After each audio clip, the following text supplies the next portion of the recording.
Hello guys, this is Gabriel falling from Team SK Gaming.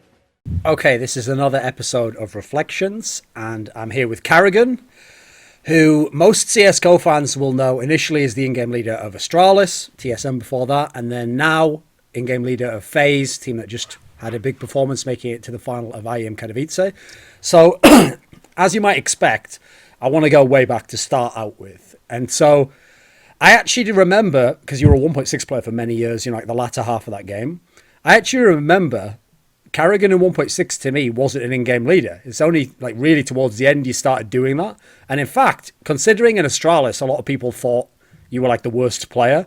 I remember actually you used to be kind of like the second or third best player in most teams you were in, you know. You were kind of like playing like kind of more of a star role. You were an AWP sometimes. So one of the early teams I remember was in Denmark. There always would be, like, essentially MTW was like the equivalent of what Astralis is now, you know. It's like the number one team. In theory, everyone wants to play for them. And then, whereas now we've got so much money that North can also be like, you know, a legit number one team in their own right. And, you know, maybe now the players wouldn't leave to Astralis. Back then, everyone who wasn't in basically MTW was in like the second or third team, and they used to just swap players around and they used to try and find a mix, and it felt like the mixture was always like, can we beat MTW? Like it was all about trying to get some upset win over them. And then the problem was, if you got good enough, like Trace or something, you were just going to join MTW, you know. So I remember you were always kicking around these teams, like second, third best teams.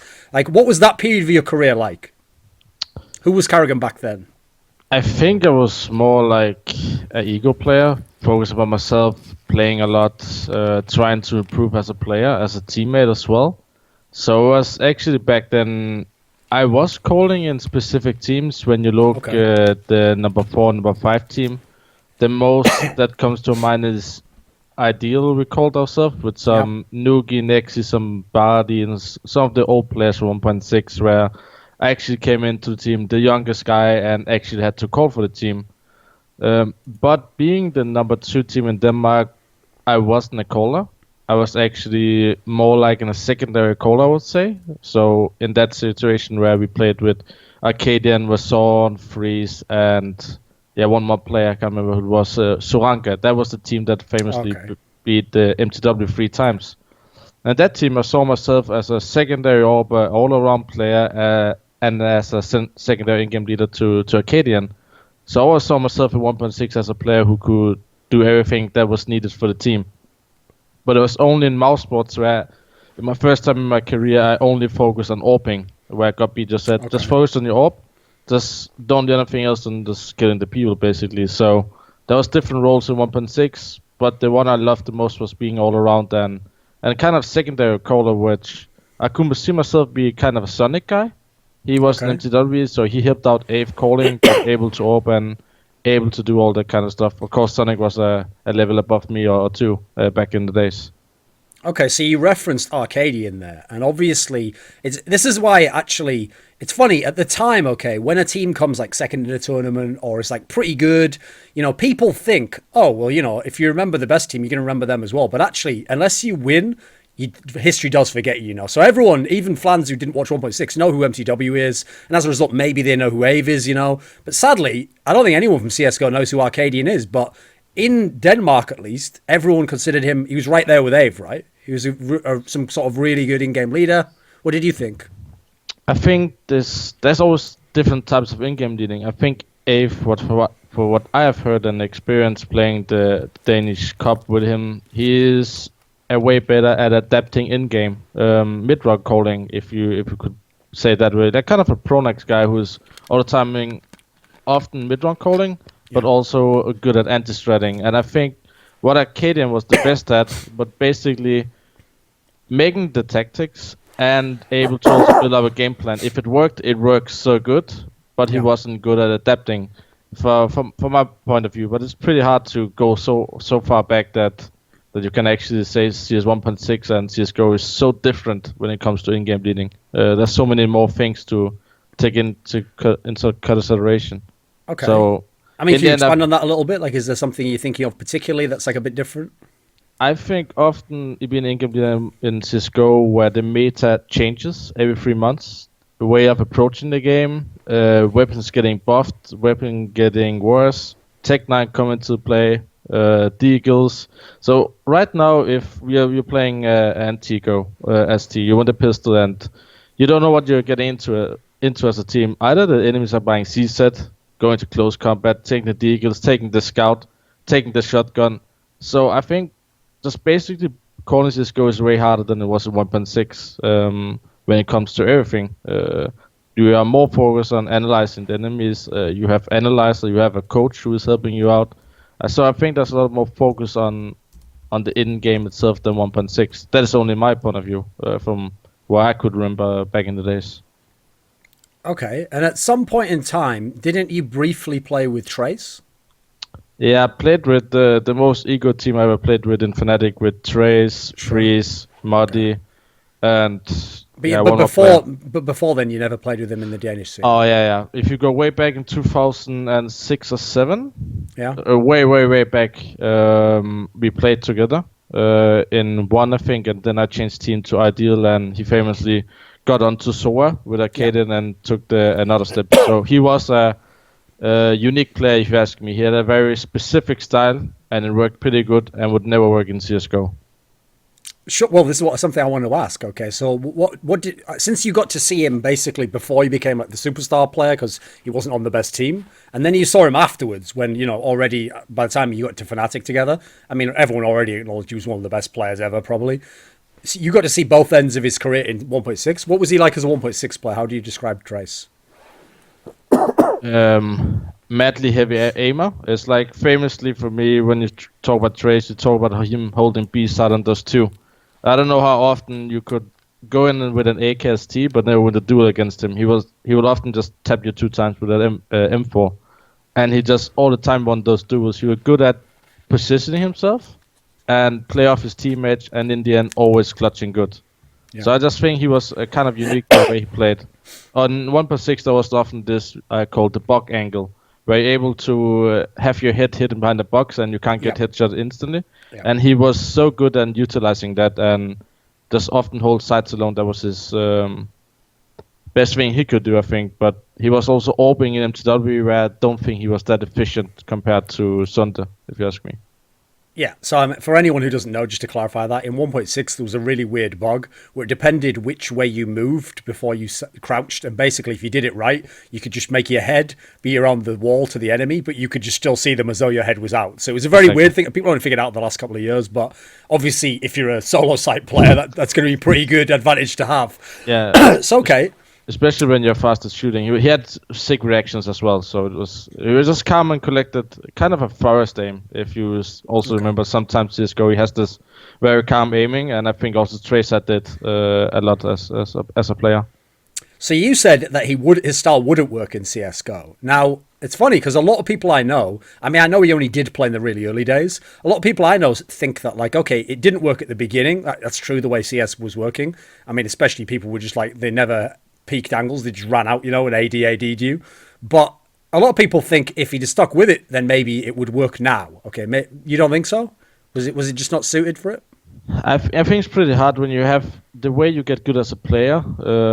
So let's say he was used to this player, that was his unique style, and that is his trademark if you look at it that way. And if he's not able to hold side stat anymore because of the peak advantage in CSGO, where if you actually go around the corner, you peek the right. If you peek with the right out of the model, you have the advantage.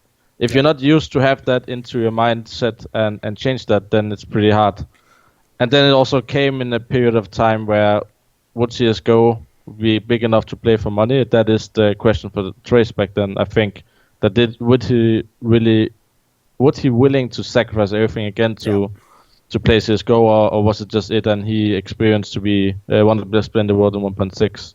But I think he would have a hard time playing CSGO. Okay. I realise comparing... to fans, they won't understand why, but trying to compare someone in 1.6 to someone in CSGO is really tough because obviously some players that were godlike in 1.6 are just okay in CSGO and, vice versa sometimes. So rather than make it like a direct comparison, is there anyone who's Danish who in CSGO is as good in CSGO as Trace was in 1.6? I think if you look at a player, you have to go for device. Device is capable of orbing, which Trace was as well. I just think Device is more what was the word? Bigger player in every aspect. He's like more complete player, I would say, than Trace was. He's a better teammate, I think. He's all that kind of stuff where I think Trace was heavily reliable on his aim and his positioning compared to Device, who can do everything for the team. Was Trace a rager? Was that true, that rep that he had? It's hard for me to say from outside, but what I've heard, he had a very specific personality, and I know that from back in the days as well, that he is kind of hard to deal with, but if you're able to deal with it, just so it's fine, I guess. So I wouldn't say he's a rager, but he has a specific way of being as a person, and if you get along with it, you get along with it. If not, then you have a problem. Okay, so you already referenced this team you were in called Full Gaming, where it was with you and Saranga and Wazorn and Arcadian. And this was the team where famously, because here's an interesting detail I'll mention that people won't know, is that there were certain scenes where every time there was like a World Cyber Games qualifier or an ESWC qualifier, there were some scenes, famously, one of them was like Poland, where, those Polish guys, Neo and Taz, they just won every single one of those qualifiers, and whoever was like hoping to be number 2, we almost never saw them because it's like they just beat them down and they were like the final boss, But Denmark was actually probably the worst ever if you were the number 1 team, because the number of upsets at those sorts of qualifiers and stuff was crazy. And and this was one of the most famous ones, okay, because this was one of the ones where, luckily, at this World Cyber Games 2010, you were actually allowed to have 2 teams from Denmark. So even though MTW lost, and at the time, if you remember, they'd had a bunch of tournaments where they'd like lost to this team and that team. So even though that had happened, they still got to go anyway. And no one remembers your team because MTW made it to the final. They got the silver medal. They lost to Navi, but okay, fair enough. Silver medal's still pretty good. Now, here's what I want to know. How were you able to beat MTW, but then go to this tournament and lose in what is probably the most pathetic WCG group ever? Like, it's not like you played, the Poles or something. You actually lost, if you remember. There was a team from Romania, and there was a team from Spain. Spain, that was the other one. There was one more team as well. There's some other team, but who even cares, right? How did that happen? How can you beat MTW one week and then lose to these teams the next? First of all, to actually comment on the WCG qualifier, sure. We won the WCG qualifier, and I think it was like a Danish company was investing heavy money, taking documentary movie makers to show esports to Denmark. And we won, and then some sort of steel company, right? Yeah, exactly. Dansk Steel, Matter or something. Yeah, okay. Don't crash my Skype again. I speak Danish. Okay. No, it came to that situation that we actually won. The MTW wouldn't go. Then suddenly they got one more spot.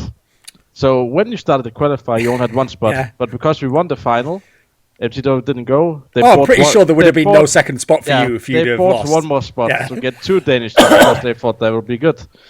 And when we came to WCG, it was worst tournament in my life. I think I've been part of it. Like, we were so hyped. We got a good group, and basically we played these Romanian guys on Tuscan, and they kept us rushing us, and we just lost every single duel, and we end up somehow by losing 16-8 or something like that. You actually had to play all rounds. 22-8. Yeah, you had to play 30. Yeah, with 22-8 or something like that. And then the next day we play against the eventual group winners on train and win 26-4. And in the end, we have to play the most important match against the Spanish guys, and we lose this 16-2, and then we just left the server because we were out of tournament. It was classic. Okay. Yeah, it was like one of the horriblest events I ever had in 1.6, where you came in all with this hype and you were ready to actually go to playoff and maybe even top 4 because we really felt we had a good team back then. Have you ever experienced anything like that, where like a team just, that you were in just completely collapsed, and like, because it's like we say, it wasn't even good teams you were losing to.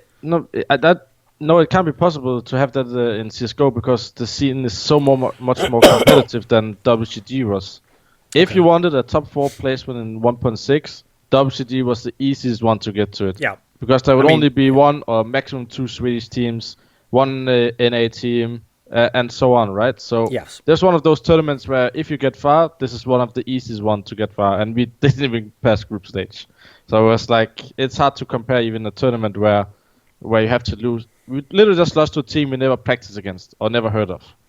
Yeah. So as you also alluded to before, after this, you took what at the time was a very bizarre move to me. I mean, I realize now, again, I have to explain the context to fans. Since you literally are in FaZe right now and you're getting sick money for it, they're going to think, oh, there's nothing strange, Thorin, about going to a different team.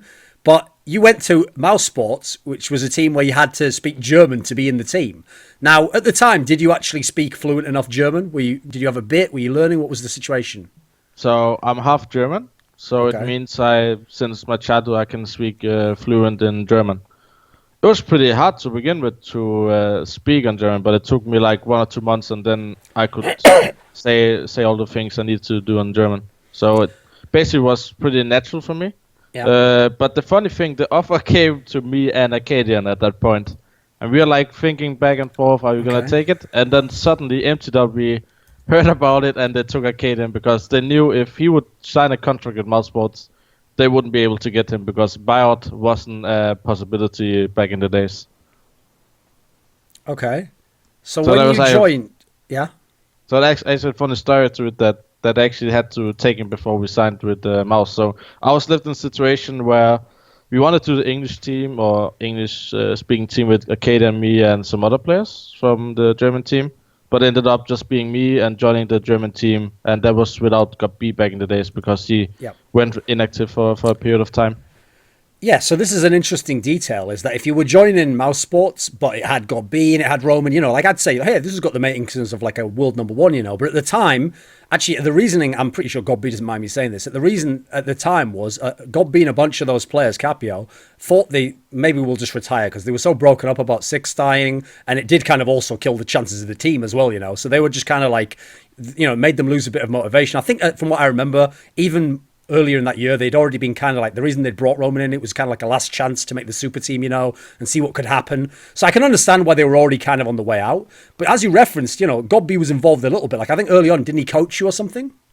No, actually, they brought me in playing the Intel Extreme Masters last chance qualifier for the IEM, and that was the biggest tournament that you actually had in 1.6 for Kiev.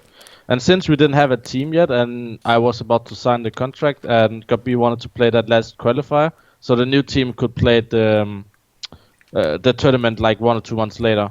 And he actually played me on here. He was pretty happy about playing with me. He said a lot of good words after the match that he think I'm very talented and stuff like that. So it was a big thing for me to play with him back then because he was a really big idol for me as well, like the MTW guys. So it was pretty cool experience, but then again, it was only an online match, so the online karrigan strike, and I had a good game that night. Okay, so when you say like he was the main reason why you started AWPing more, the weird thing is, okay, I realized back then, you know, like even discussion about Counter-Strike was quite limited. Like essentially, because we didn't have other forums, like we didn't have talk shows and stuff, it was just reading HLTV.org forums, and we all know it's not the most cultured place, you know. The discussions are fairly stupid in some senses. And so one of the problems is, the reason why people probably thought I was quite critical of you is because people weren't just like, karrigan's a good AWPer. They were like, he's the number one AWPer, which is like, well, come on, guys. Like, let's not get silly, right? So I always thought of you as an AWPer, as a good, like, secondary AWPer. Like, hybrid player, you pick it up when you feel hot or it's the right side of a map. But, you know, you're not going to have it, like, every round like Delpan, you know. How did you actually think of yourself as an AWPer when you were doing it in 1.6? Yeah, it's because more of the way I look at my secondary AWP was because I played with Friis back then, and he was a monster in 1.6 was up, and people look at him just go now and don't think he was a monster, but he was. So I actually liked the way me and Friis was. When I worked the secondary AWP, I would often be, I would say, more risky in the way I just over-peaked and stuff like that, went for the feeling, like we say, like a hybrid AWP, just take it, and if it doesn't work, just throw it away next round to Friis again. So coming into being a main AWPer, it was a pretty hard time, and I think being a main AWPer, you really, really need to be very dedicated and a lot of confidence in yourself to do it. So I think in 1.6, I was really talented with AWP, and I actually developed a way of being a good AWPer. First off, if you ask me, while we played with mouz, and especially when kjaerbye came back into the lineup, that I was able to have a good in-game leader and just be actually focused on myself and not able to communicate, just only shoot, I would say. Actually just be a bot, just focus on my aim. And that was quite an experience to have when you came from the other teams where I was actually secondary caller and doing all other stuff. So I think it helped my career of developing as a player and learn stuff how it is and learn to value that an Orber needs to have a freedom, because I myself have been a main Orber, so I know what is important. As an in-game leader, you need to acknowledge what the Orber wants to do sometimes, because you don't want to limit that one. So the problem with that mouse sports team is, if I even look at the roster now on paper, that should be a good team. I mean, obviously Roman was like a superstar player. I mean, people who will be forgotten now, like Tixo, I always thought he was like a Zipnix type guy, you know, pretty underrated, stable player. Aprox was pretty good when he used to be an alternate. Admittedly, I think he had his issues when he was in this team.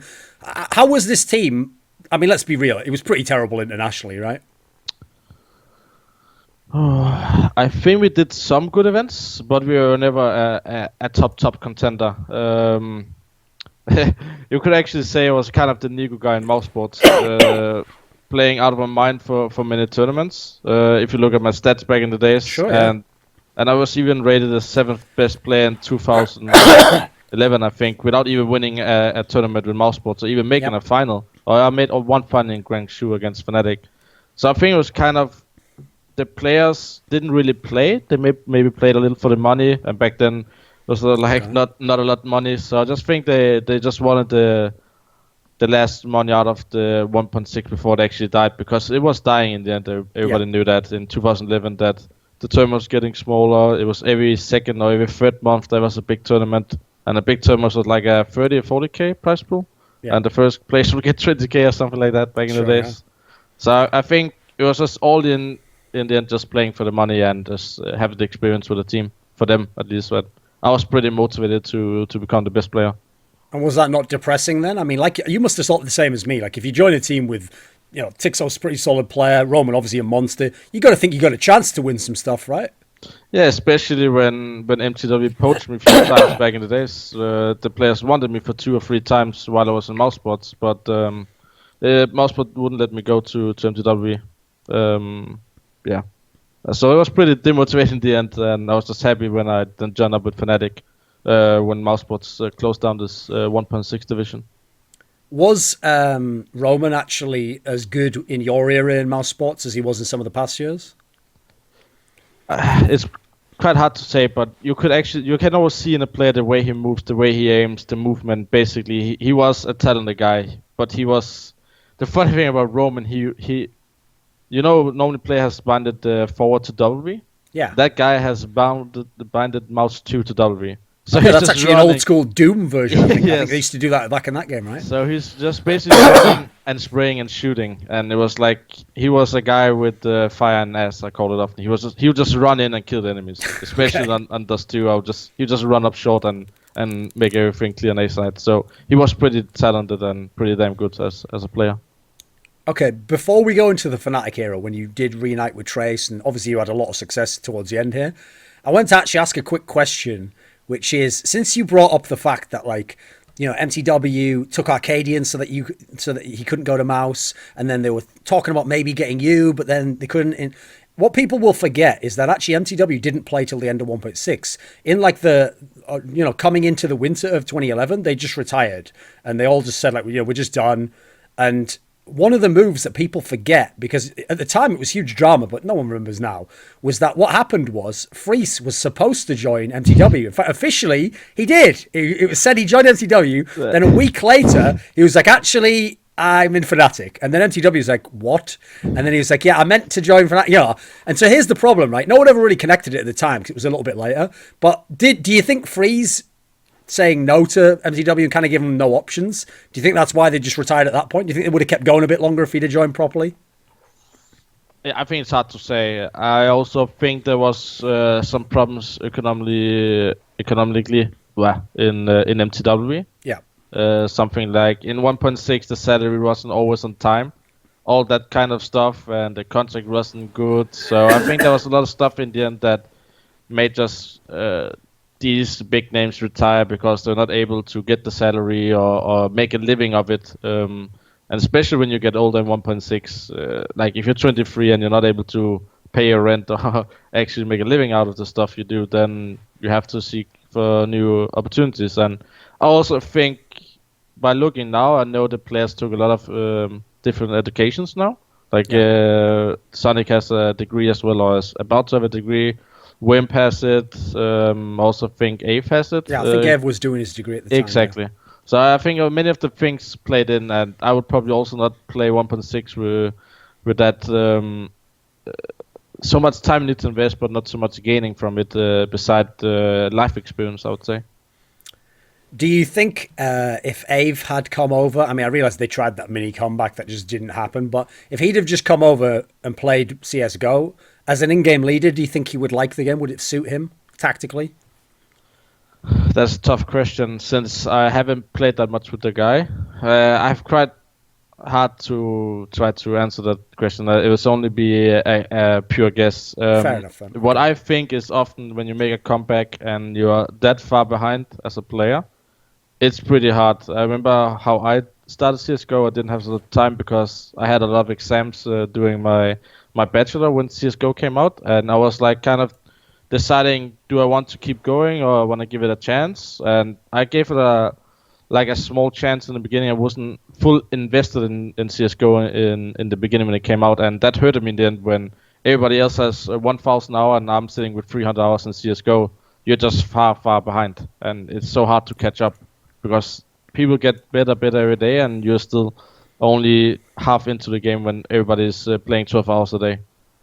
So when Mouse Sports, that experiment ended, you went over to FNATIC, and eventually, like Khan had retired, you replaced him. Does this where you had to be like the full-on in-game leader?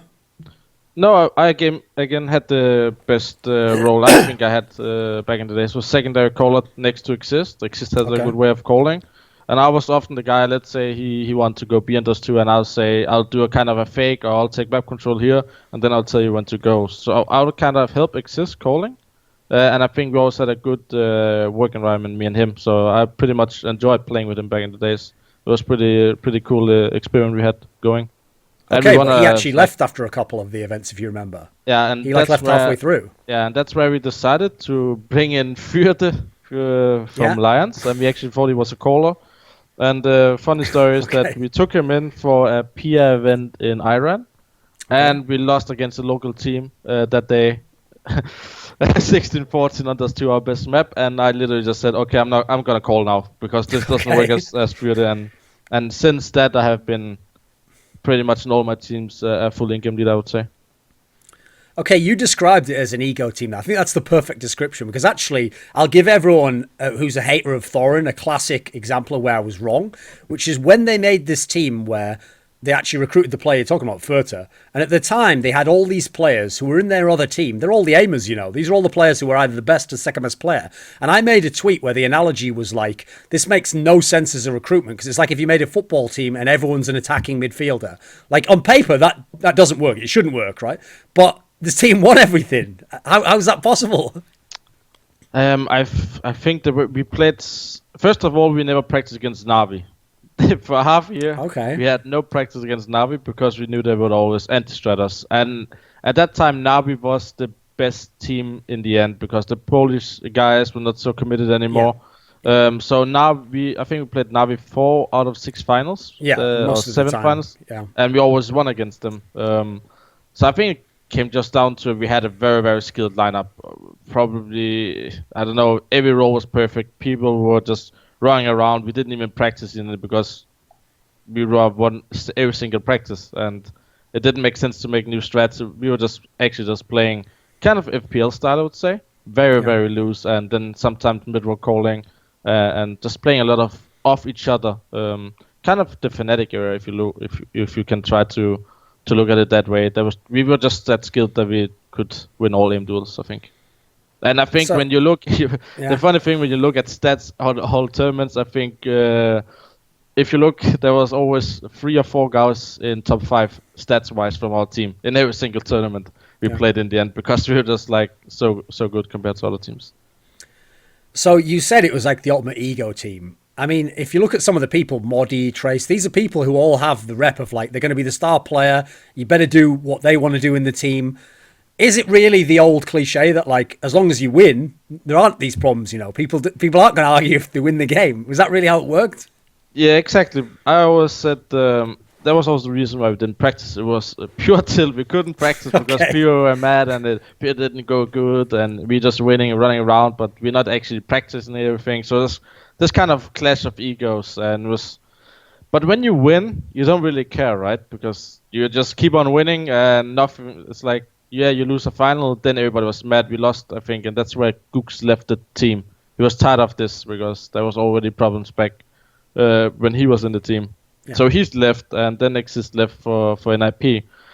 Where I figured out that as long as it's good to have egos in the team and you're winning, it's fine. But when we started playing CSGO, oh my god, that was another day because we lost everything. It's like, and I said to Khan back then after 1 or 2 tournaments in CSGO that I can't do this, I can't be in-game leader here, and I don't have fun playing anymore. And if I don't have fun, then I rather want to play in a lesser team and work my way back up. And that is where I went back to mousesports in the beginning of CSGO. Because we actually tried playing one event. Since we were racking up all 1.6 tournaments, we actually went into DreamHack Winter, I think. DreamHack Winter with 30 or 40 hours. While the Polish guys, the VP guys famously, with the old lineup, had 200 or 300 hours, and we still somehow won 16-6 against them. With basically 30-40 hours in CSGO. And famously we lost to the old MTW, this Rattlesnake. They had a pretty good team in the beginning. Team. Yeah. Exactly. We lost 16-14, and I think we had a group in NIP and MTW, and both of them end up in final or semi-final. I think top 4. I think. Yeah, top 4 exactly. Semis, I think. Yeah, so that was actually a pretty stacked group we were in, but we felt it was a good, but the mood in the team was too bad and was too many wounds to handle. Since, as we said, towards the end of 1.6, like every tournament, you're just winning. Even though there must always be satisfaction in winning, you know, it must be good. Was it at all depressing, kind of knowing that, like, I mean, it is only really Na'Vi and the Poles left, and even then, I mean, Na'Vi particularly, people wondered if there was like infighting and if some of them were just playing Dota 2 all day instead of practicing, you know, like what did that take away a little bit of like what should have been like the pure joy of beating all these legendary names that used to be below? In the end, yes, but I think still Copenhagen Games was right after 1 or 2 weeks after IEM. IEM was the last big tournament, and Copenhagen Games was the tournament we won. Yeah. The only team from the big names back then was missing was MTW, like you said. They broke up in December, like 3 months before. Yeah. But the SK lineup with Get Right, Trace, Friis, Robin, and one more was still at Copenhagen Games. Yeah, that was still a good team on the lineup, like when you look at the names. Sure. So I still think we were still satisfied with the result at Copenhagen Games, but sure, the later we went on, the more names dropped off, and it was basically just us and Na'Vi playing each other in the finals. Yeah. So I still think Copenhagen Games was a solid win. Especially playing in front of Danish crowd was pretty cool to do. So that was pretty good stuff. But other tournaments were pretty low stacked, and so of course it took a little of everything. But I still think also the last big tournament was DreamHack Summer with SK Gaming. I even think, SK Gaming, Na'Vi, I think so. And then they broke up. So Copenhagen Games and DreamHack Summer are still solid wins if you look on the paper. So when I look back, I still thought I was in my peak back then, but it's just sad that the game was dying basically. Even if now every top pro's like, oh, actually, I do like CSGO, and I always hear them like, oh, Valve's done such a good job changing the game and making it how we want it to be. Almost every 1.6 pro I know when the game first came out was like, even if they were the ones playing it, were like behind the scenes like, this game fucking sucks. Like, it's so bad. Especially because, like no one felt like they could be as good as they were in 1.6. Even the players who early on were very good, they were sort of like, you can't do the same things, it's tough to dominate individually, What did you actually think of CSGO in the first few months? Yeah, I think more of the way I would hate it is that I wasn't so good in CSGO that I was in 1.6, and that makes you just angry, and and sat for all the hours you spent into 1.6 to become where you are now, and just literally just reset the button, right? So I think I didn't like the game in the beginning at all, and that was one of the reasons why I thought to myself, do I really want to keep on going, or just close down my career now and just focus on my studies?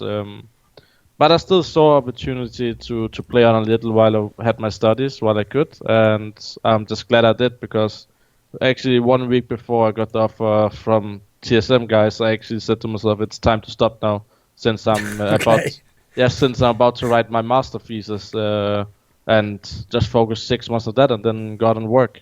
So I had like 2 points of my career where I wanted to stop, so I just luckily kept on playing.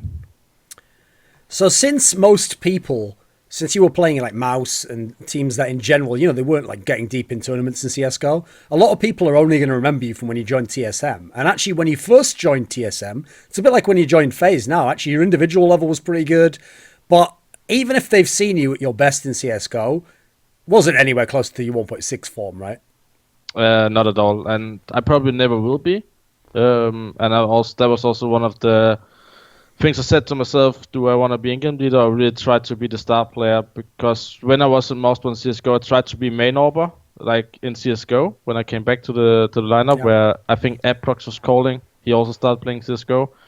And that just didn't work out. I was not able to have those consistent good games. And when you come from, let's say you're 3 years of being consistently good, and I think you're one of the best players in Denmark, best players in the world, just literally can take over the game, and that confidence just goes always like that. It's hard to regain, and especially in a new game. So I just said to myself after I tried that, I really gave myself 6 months to try it out, that if I need to play CSGO, it needs to be more supportive role, or being a full-time in-game leader. So that's one of the things I would say I gave up for the greater good, because it wouldn't be pretty if I had to be a main carry in my team. So yeah, my level is far away from what it was in 1.6. And has that made it hard motivation-wise at any times, or has the in-game leading part kind of taken over as like that's where you derive satisfaction? I think by being an in-game leader, I took all that responsibility that I am eager to somehow help my team in a greater way. And I think it was pretty hard to take away, because every player has a kind of ego, right? You want to be the best player on the server, but you can't always be that. So you can be the best player in another way, and that is what I chose. So I think being an in-game leader have given me more motivation and more supportive role. So if you would take away my in-game leading now and I'll be pure support player, I would have a very hard time for my confidence, I think, because I don't think I'm helping my team good enough if I'm only support. If that makes sense. Okay. So when you had this period where you were in mouse sports, then you were back in FNATIC, then you were like playing Docs, and then you were basically all over the place, and you were in all these teams that, let's be real, fucking suck. Like these weren't good teams. Like, but at least the only upside is back then the CS:GO scene was still just getting to be competitive. So even if your team sucked, you could still like get into the groups of a major or something. It's not like now where you'd be stuck playing like tier 3 tournament or something. So during all this period, I mean, you said there, like, basically just before TSM, Dignitas at the time, but the same team asked you to join, you were thinking like maybe it's just time to quit. I mean, at the same time, you were still doing your degree, I believe, at that point in time. Was this part of your career? Like, was there any enjoyment in it? Was there anything good about being in these teams? For 1 year, I was basically jumping to a new team every third month. I think I had 5 different teams on 1 year. So it actually started with the mouse sports, then playing Docs, then back to a recent gaming with Friis, and somehow we beat FNATIC, the major champions in Kjaerbye, somehow in the group stage, and then we just end up losing. Then I changed team again, and then I ended up in mouse sports actually playing for them at ESWC in October, right before the TSM offer came. And that is where Kjaerbye once again came back into lineup. And that is where I said to myself, like, if Kjaerbye comes back, they really want Kjaerbye, so it means I'm not going to be the in-game leader anymore. And I was in-game leading for Alu, Kjaerbye, Legia, and Tapsen. Like, we were doing quite good online, and we were about to go to the ECA Dallas finals. That was a pretty big tournament, and Alo said he can't go because of an exam. So Kjaerbye came back into it, and at that point I knew Kjaerbye is gonna come back as a full in-game leader. And I was pretty happy I didn't sign a contract back then with mouz, because right after Kjaerbye said he's coming to Latam, he probably wants to keep me, but I said I don't want to be a player if I'm not an in-game leader. I literally just said to Kjaerbye, like, I need to be an in-game leader because this is where I think I can help my team the most. Like I said to myself, like, for a longer time, that is where I think I can help my team the most, and not being a kind of a main orber or whatever he had planned back then. So I just said, let me go, and right 1 week after, TSM came with an offer. So one of the weird things is, when I look at the Danish lineups you were in before you joined Dignitas, at the time, some of these players, you know, like, they weren't in the best parts of their career. But if you look on paper now, these lineups should be pretty good. You got like Glaive, cajunb was with you. You had Pimp back when he was actually a pretty good player, you know. You had NiKo. Admittedly, he was a bit washed up. But why weren't these teams better than, you know, on paper, these teams should be like, they should be pretty legit. Yeah, I think we were good. We actually beat Dignitas. So once again, we came to that 1.6. Once you beat the best team in Denmark, they're going to grab you. Yeah. And that happened again. They grabbed cajunb for the second time. I think they took him in, and that is famously where our team broke up, and I then moved on to mouz right before that.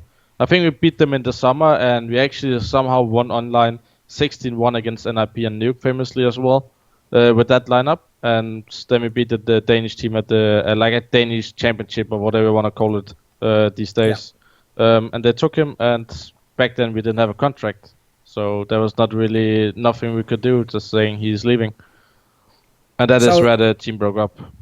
Okay. So there was actually a player you played with in one of these teams when you were in the Reason Gaming one, I think it was, called raalz. And no one listening to this interview now is going to have any fucking clue who that is, because it's totally irrelevant. But when this guy was in this team, everyone, it's funny, okay, when they used to do those HLTV things at the end of the year and they ask him who's the next player to come up, obviously all the Danish players are going to say a Danish player in general, right? And all of them said raalz. I remember they were all like, he's going to be the next like star player, he's going to be some superstar. And so it sounded like, you know, he's going to be the next, what Magix and Config are now, and maybe Valde is. Like, what do you think happened to this guy? Why didn't it work out? Was he good? I think he had a good aim. But I think he wasn't a clever player. I think they lost famously the 3D Max guys while I was in mouz, I think, or I was in recent gaming. He was with Glaive, Messel, and 2 more players. Pimp, maybe even, aizy. Like, yeah, maybe even aizy. They have aizy and raalz as the new talents. I think back then, and raalz was just basically fucking up for them in important moments. Yeah, he was a good player as if you look pure aim wise. But I think he did some big mistakes in the games, and that is why they cut him in the end. So when you joined TSM, I can't just skip into that and start talking about what a wonderful area it was and all that, because you know that when you joined TSM, I mean, it's funny that Astralis kind of ended like this, but they already had this rep, which was like, they make it to the semi-finals of the major, you know, like if it's online, maybe they beat NIP, they beat Very Games, but if they play them in the semi-finals or deep in a tournament, at the time they'd never even played in an offline big final. And one of the reasons why wasn't just all the storylines that everyone knows later, like, you know, Device maybe had some problems and then, you know, the teams had lacked confidence. A big reason why surely has to be Fetish, because Fetish was this legendary Source leader, and I know everyone from Source loves him, thinks he was wonderful, and his tactics were so good. But there's a reason why Dignitas looked like a team that only knew there was a CT side of the map, and if they won like 13 CT rounds, they might win the game. But if they had to get, you know, even a few T rounds, I always thought, I'll tell you on it, like this, I'm pretty critical. I think Fetish just fucking sucked in CSGO. When you replaced them as a team, something changed, right? What do you think the problem was?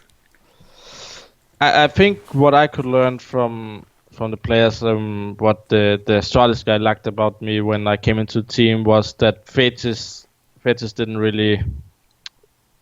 He did a lot of standard things. He didn't really think deep enough. I think outside the box was the word we used. Okay. So, as a T side, if somehow they couldn't get the rounds they needed, he was just not finding the solution to like try something crazy. Like nothing works, then you have to try something that that is out of the ordinary, if you ask me. You can even just rush B 15 times on Mirage and probably you win 2 of the 15 rounds. If you only need that few rounds. And I think it was the Na'Vi match they had at the major where they literally got on a best of but out of 2 maps, I think they literally got 3 or 4 T rounds, and they end up losing anyway, even though they had like 12 CT rounds, and that was where they decided to cut him. That was the major in DreamHack Winter. So I just said when I came in, I wanted the way I want to call, and hopefully I said to them, give them 3 months, 4 months, and I think we have a good team if we adapt to the way of calling. And I instantly we just attacked. I think overpass just came out after that tournament. I said to myself, I think it got reworked in like it got reworked, and I said like this is the map we need to work on a lot, and I just tried to work on the new map to come into the map pool. So to gain an advantage compared to other teams, and I think we had a good overpass back then, and that was also the reason why we won the tournaments. That we had a pretty good map pool against all the teams we played against, and somehow we managed to beat FNATIC as the only team, and somehow we were never able to beat Envy. That was our biggest problem for a whole year. So there was like this kind of strange things going on, the triangle between us, TSM. FNATIC and Envy back then, but I think just changing up and coming in with a new approach to the players, and the players knew like the approach they had before didn't work, so they're open for all the new ideas they came with. So one of the things is when this team, you got to join the team, it was very quick that the team got super good. Like, you know, every event was like an improvement. Like I remember first you came 3rd at MLG and you beat FNATIC in the throwaway 3rd game, but then you finished 3rd at the Star Ladder, and that was the one where it was like you beat the Poles to do that, you know. So this was like, you know, gradually you're going up and up the ladder, and then obviously you just started winning events. You won the PGL, you won FaZe, so it was going really well. You're winning all these tournaments, and this is the key part, is at the time, you know, this is the FNATIC era. Like even during this period, this is when if you don't beat FNATIC and win the tournament, they win the tournament. So in theory, this should have been where the team just becomes the real number one, right? And you win the major and stuff. Why do you think the team could beat every team in the world, well, except for Envious, but every team, if it was like it's like, I always used to joke that if we could have just hypnotized you and told you that it wasn't the major, you'd have just won.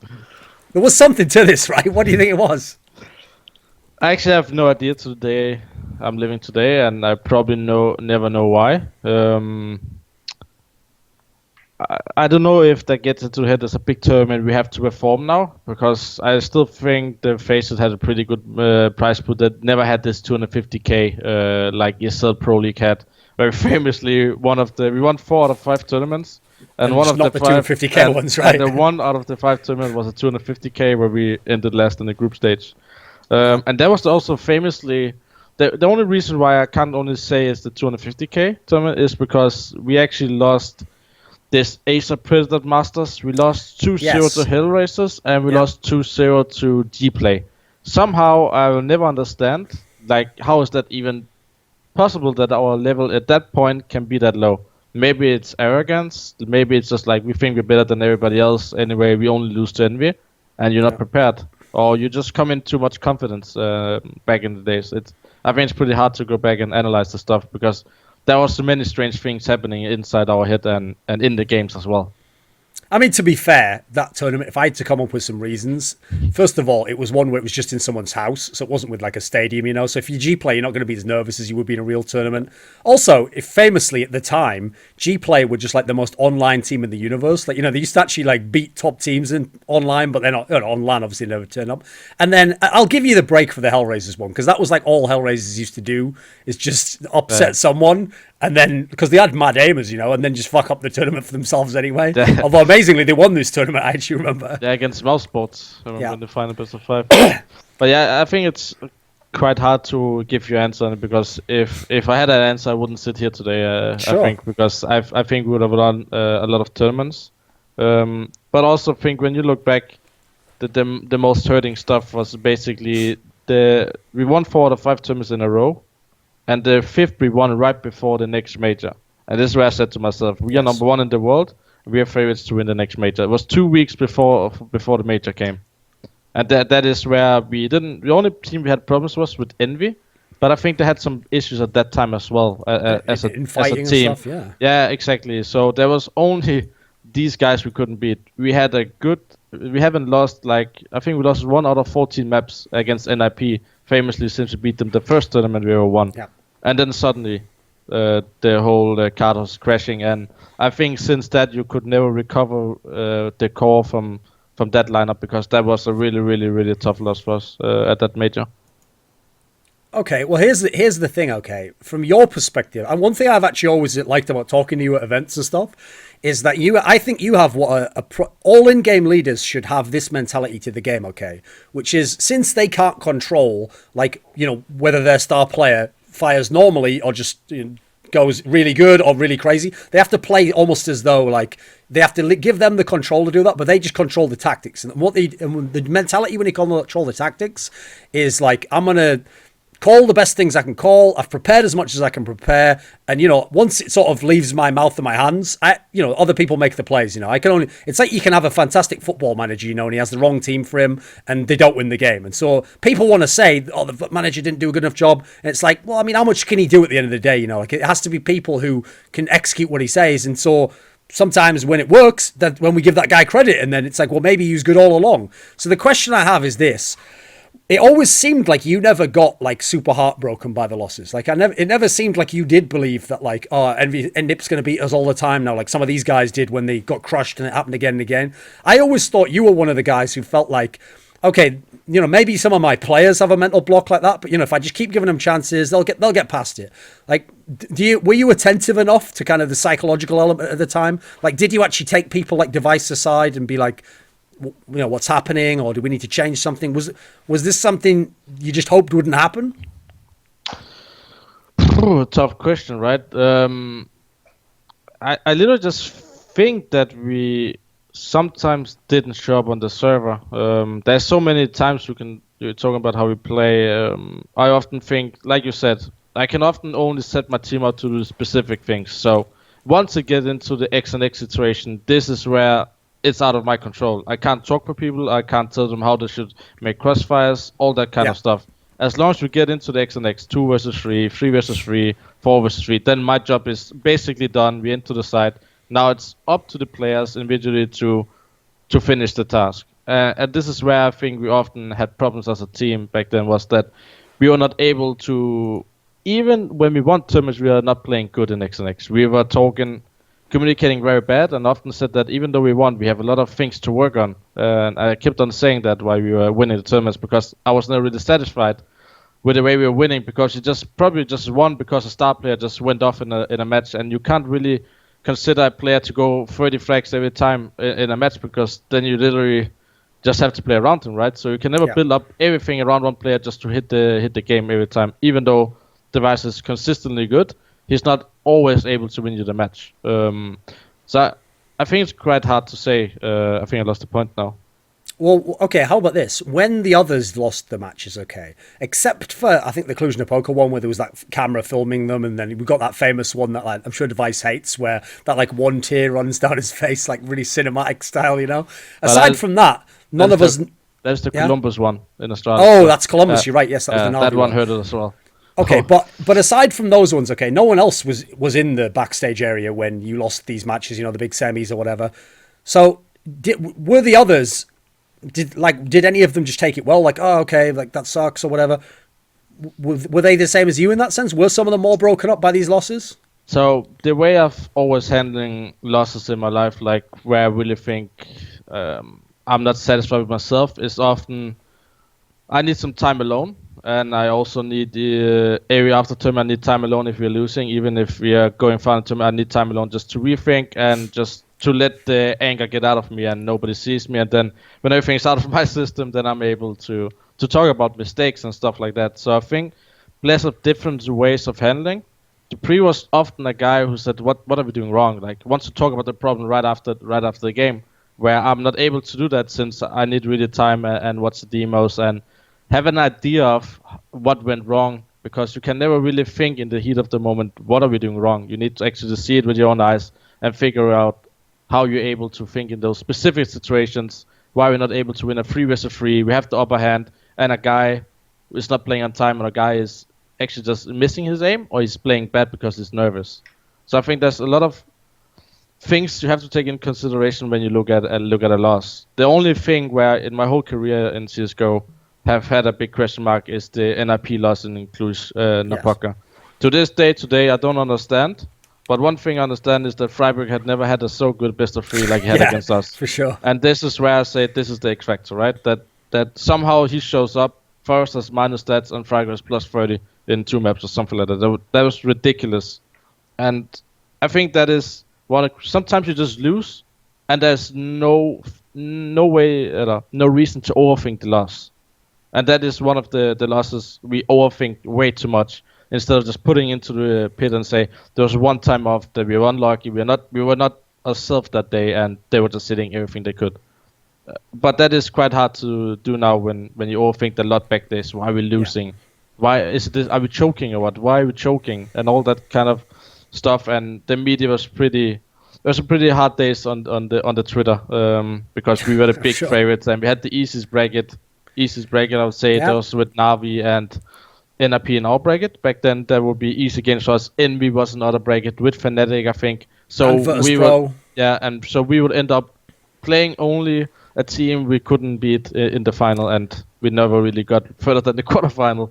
Well, and as brutal as this is, Envy was a round away from losing to that G2 team anyway. So I don't know, man. Like, here's the thing. I actually, if you remember, that was where the Astralis wrecking Thorin's career began, actually, because before that tournament, I mean, they were TSM at the time. Before that tournament, I said, TSM's going to win this war, and Device is the best player in the world, and then.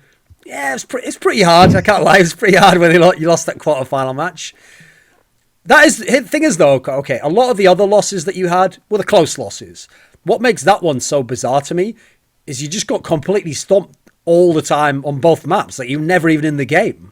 And this is where I burnt my fingers. I picked Train against an You were pretty good on Train, though, right? I was. They weren't that good. We were in that team, and the reason I really forced that pick, I really wanted to play an AP on Train since they didn't play that much, and we just beat FNATIC and VP 2 weeks before. But as far as I remember, my team wasn't so comfortable playing Train. Okay. And I guess we came into a map V2 where we maybe have picked wrong, or I didn't listen to my team, but I really thought we had a stats right. If you look at all the matches we had on Train and look at their matches on Train, we won 7 Train matches in a row, and I really thought we were the best Train team in the world. Basically, we just didn't show up. So I think all in all, that was a very heartbreaking for everyone in the team. And I remember the bus trip home from that arena. I have never been in a so bad funeral mood for the whole evening. It's like you could really see how it got to players that tournament compared to others. When these losses would happen, though, did they actually seem like, it's one thing if someone's like sad for an hour or a day or whatever. Do you think they actually like emotionally got over it though, and they really did reset, and it was just different if you felt a different time after that, or was there like an effect where there was something lingered? I think there was a hard hit to our confidence for a long time. I think we had some shaky performance after that. It was, if I remember correctly, the Cluj Napoca was like November or not. I think it was the end of October. In October. So there were still 1 or 2 tournaments, and the tournaments we went to, we racked up a top 4 finish, and famously also the IM San Jose, I think. With you lost in the final to Navi, that one, Yeah, and we decided to let Cobble through, I think. Instead of Train, yes. And not only that, Cobble your permaban. And that is where we banned Train because of the Cluj Napoca thing. Okay. Suddenly we lost all confidence, and that was the kind of the things and the effect of how you're gonna attack your problem. And maybe now in these days you have a sports psychologist who can help you with dealing with that stuff and just saying that was one tournament off. You don't have to overthink that tournament. And like I said, I think we overthink Cluj Napoca too much, and it ended up hurting us a lot, even into the Astralis brand. So that was actually the moment, the one where you let Cobblestone, your permaban, through. And here's the key thing people need to understand. They let Cobblestone through a map they never played when they actually had all 6 other maps in the map pool. Like, you had one of the widest map pools in the world. So when this happened, and I remember I actually asked you about it the next event, I was like, what the fuck was going on there? And you basically told me, like, I had to go with what my players were comfortable with. And I don't know if you want to mention the player, but one of the players even told you, I would rather play cobblestone than play train if it comes down to that. So in this moment, first of all, I was like, well, this team's in trouble. But then I also did kind of think, this probably isn't, this feels like it's like the start of the end for karrigan. Like, that's, if people are pushing back on you when you're like, no, we're better than them on this, like, listen, trust me. If they can't even like trust the map pool part, isn't that kind of like where it starts to erode the idea that you're the captain, you know, you make the decisions? Yeah, I also think, like I said, it had a big effect of me not believing in that. When I picked train against NIP, I think that was one of the things set off to question my veto. And since that day and the whole Astralis era, I've included all players in the veto to make sure it cannot backfire me, even though I really forced picking train back in the days against NIP. That, like, I want all players to be on the same page here. That we everybody is satisfied playing this map. Is everybody having a issue playing that map? And that is how I did from there on in the whole Astralis career. And I have also started doing it in FaZe, but they're just telling me, just veto how you want. We believe in you. Even though I still have this for 1 year, all the time wants to talk with my team about the veto if they have some inputs towards that. So they're just telling me, just veto. We don't really care. When your players, you know, to some degree were questioning you, or they wanted more say in what they do in the game and the role, etc., did that affect your own confidence? It depends on one situation. Like, in situation in the end of Astralis, we had some clash of how we wanted to play as a team. And I tried to give in to what the team wanted the most. We had like a long meeting after term. I can't remember which one. It must have been the Kiev tournament, I think, or even the ELEAGUE when we got Kjaerbye. Like right after ELEAGUE, when we lost to mouz in the quarterfinal. We talked about how we want to play as a team. And there was so many. For 2 weeks, I played main Orber. Then I played main Orber at the Cologne. We had Clave as a stand-in. There's so many situations where just literally there was really not a problem that didn't pop up every week in Astralis in the end. And I think that was one of the reasons also that we questioned each other, and we questioned my way of calling. I questioned their way of wanting to play as a team, and it just in the end where it went too far, I think, and that's why we broke up as a team. Or I'm leaving, or benched, whatever you want to say. Okay, when TSM, as it was called at the time, was really good on a couple of maps, I want to ask about those maps, because they seem like ones that have always been there in your career. So you mentioned already overpass. Like, people will forget, but overpass was the map where almost, it's not that people permabanned it. It wasn't like Nuke, you know, when it came in, but it's just that no one played it. And the reason no one played it is because since no one played it, it would just be at the end of the veto. So you knew that, well, someone's going to ban it second rotation, you know. But you're one of the first teams, along with Na'Vi, I remember, that got pretty good on this map. That actually you had strats. You seemed like you had a sense of how to play on it. And it has been a map that has always been faithful to you throughout your whole career. Even when you went to FaZe and you first joined, instantly, really pretty good on overpass. You know, same kind of strats you running. What do you like about this map? What was it you kind of figured out early on, do you think? I think overpass is very unique compared to all other maps. It is heavily based on having map control as T and utilizing a lot of grenades before you take an area. And then you have basically 40 seconds to run your strat. That either means you're gonna do a fake, or I think one of the things I like the most is basically just the way you build up as a team. Because if you look at a map like Mirage, where I have 3 different calling styles of Mirage. It can be explosive, it can be structure, it can be slow, and loose style. I have so many ways of calling where I think overpass is basically set up to have to play structured and take slowly map control. You can't really just go and be full power because there's gotta be 3 guys B. You can't really just rush mid because they're just waiting behind the smokes on overpass as well. So I think that overpass is unique that way. You have to be very confident the way you take map, and everybody has to be on the same page in the team and not over peaking. And I think that is something I learned in my time in Astralis that also have to take in with me to FaZe. That's the way we played overpass was pretty good, and I think it's a unique way to play it. Okay, and then the other map that is a classic map associated with TSM was obviously in this era Dust 2. I mean, there was a period of time where you won nearly every time you played it, even though famously it's the map that no one can really win like 10 out of 10 times because it's fucking Dust 2. You know, someone's going to shoot you in the head a few times and win the map. That just happens. It's the upset map. But what is it like? How much of it was actually to do with you getting that ridiculous CT side where you sort of inverted the map and suddenly it could be like win double-digit CT side and cajunb, that famous setup you had up and A? How much of that was like thought through? How much of it just happened? Like, what was the logic on Dust 2? I think there's three important points to this situation. There's cajunb having a unique role and able to get so many kills from the car for a long period of time. And there was the grenade thing we found out, or I found out for the where you nade mid doors on Dust 2 instead of smoke. Yeah. It means you have 2 smokes in B. I did randomly that in a practice before the Aspen tournament. And we started abusing that a lot with 1 grenade every time mid, so we had 2 smokes in B every round, meaning you could stop an attack 18 seconds more. So I think that is also one of the things we found out. And the last thing that I think we won the most was the stacking game we invented. As a whole team, I think we had different ways of doing. We could stack 3 guys B, play the retake on A because Cajun was so good at playing car. He would get the first kill, fall back, and we would retake 3 guys from CT and just take A side. And if they came B in a B split has always been overpowered on Dust 2. We were already 3 guys B.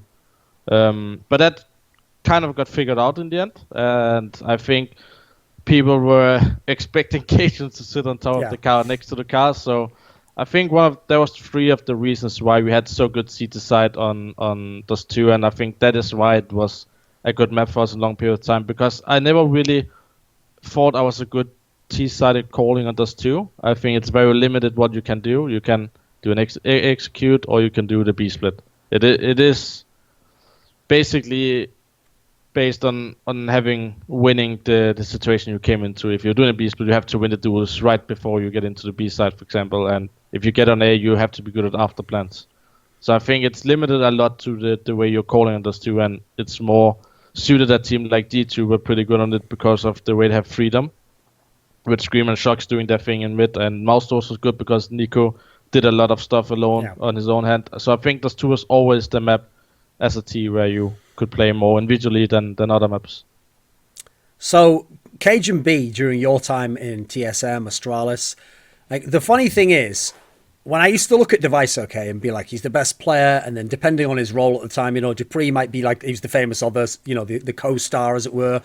Right. So I always used to think, wow, cajunb, what a player, because in theory, if he only has to be the 3rd best player, what a team you're gonna have, what firepower you're gonna have. He has his own maps he's really good on. But from whenever I used to talk to him, I'm pretty sure he didn't agree with that characterization at all. He was like, well, no, I'm one of the star players. Like, yeah, I'm the best player. What are you talking about? What was he actually like as a player, as a teammate? What's his mentality? Because he seemed like a guy who just, to me, it felt like the most confident player. He has a very big confidence, and I think that is why he's also good. When you give him the space to actually excel as a player, I think he is playing very good. And I also think why he was so vital for our winnings on specific maps like Dust 2, like I said. If we just tell him, don't tell him how to play. He'll figure out the way he wants to play. And that is why if he's playing up for North, they won't tell him how to do it. He'll just tell him, this is what I'm going to do, and you're going to do this. And that's what I like about Cajun. It can also come sometimes some conflicts with the way you are as a player if you're talking that way, as long as your in-game leader and the players around you are able to take the way he's talking, because he's talking very directly, and sometimes people don't like when people are talking very directly to you as a person and honest. Like, he is honest and saying directly words he's saying, and I think that can be good, and that can also hurt some people who are not able to cope with it. It's like, I don't know how to explain it, but he is a very unique player in the way he's playing the game. I often see him as, if he drops a 25 bomb or 30 bomb, I'm pretty sure your team is going to win, because he's going to have a pretty big impact when he drops that so many frags. So the way you're describing this makes a lot of sense, because actually, ironically, from talking to him, he's another player where I think I pinpointed the moment where I was like, I don't want to tell you this, Cajun, but I think you're the next one to get cut, mate. And the part of the reason why is this exact reason, the difference in the way the personality. Because the sense I always got from some of the other Astralis players was like, whereas cajunb, I mean, if you lose or he didn't like the way something was done, he's just going to say, like, you know, let's not do that, let's not play that map, whatever it is, just outright. I always felt like the other players, like, first of all, we can take Zipnik's out of it. He's just a robot. He's just going to sit, not saying anything. He's, it's great in that sense. No conflicts. But I always got the sense like dupreeh and Device are the ones where they're not going to say like, I didn't like the way that was done or whatever. They're just going to message other players in the team one-on-one on Skype or Steam and be like, I didn't like the way that was done. Maybe we should do it differently. Like, so when you have those sorts of personalities, as soon as you lose, the one who's the outspoken one's always going to get cut. That's like been my experience in Counter-Strike in general. Did he have to be the one to go from that lineup? Like, when you got Kjaerbye instead, could it have been a different player? I think it's hard to say. I think the only reason we decided to change back then is because it didn't work. Well, you couldn't really cut Cybex. He was in a good period at that time. Yeah. We gave him the kind of warning when we wanted aizy right before the other major in August, I think. And then suddenly he just really stepped up his game, and you can also see how good he has been lately. Device is never really gonna get cut, and then you have dupreeh, who's up and down, and I think it's hard for at that period of time to say who should we take as an anti-fragger, because the way Kjaerbye was playing in Dignitas wasn't an anti-fragger, the way he was used or config or all the other players you look at the time. So in theory that was I think the only solution it was, or you could even cut me back then and say we need a new fresh in-game leader to the team.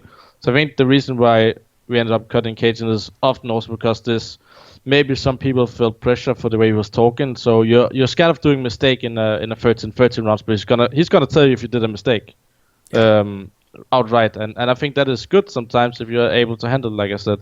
And as a player, Cajun is very, very good. And if he's in the right environment and everybody around him understands the way he is as a player and how he wants things done, then you have a very good lineup. And that's also why we're good in a long period of time, because everything was working out for us. There was no problems because we were winning, right? So people didn't really have an issue. The rosters was fine, and the only thing I also think the reason why we end up was because of the clashes of the playing style. So let's say dupreeh and cajunb is holding a side together. Cajun would often be what I call the ABC player. He would often calculate, say, no, there's no reason to OP, there's no reason to go out here, push banana as CT, or stuff like that back in Astralis, where dupreeh, he just wants to go for the duel and OP. So he will often say, let's not go out, and dupreeh, he says he wants to go out. And there would be this kind of a clash of playing style between the players within the team.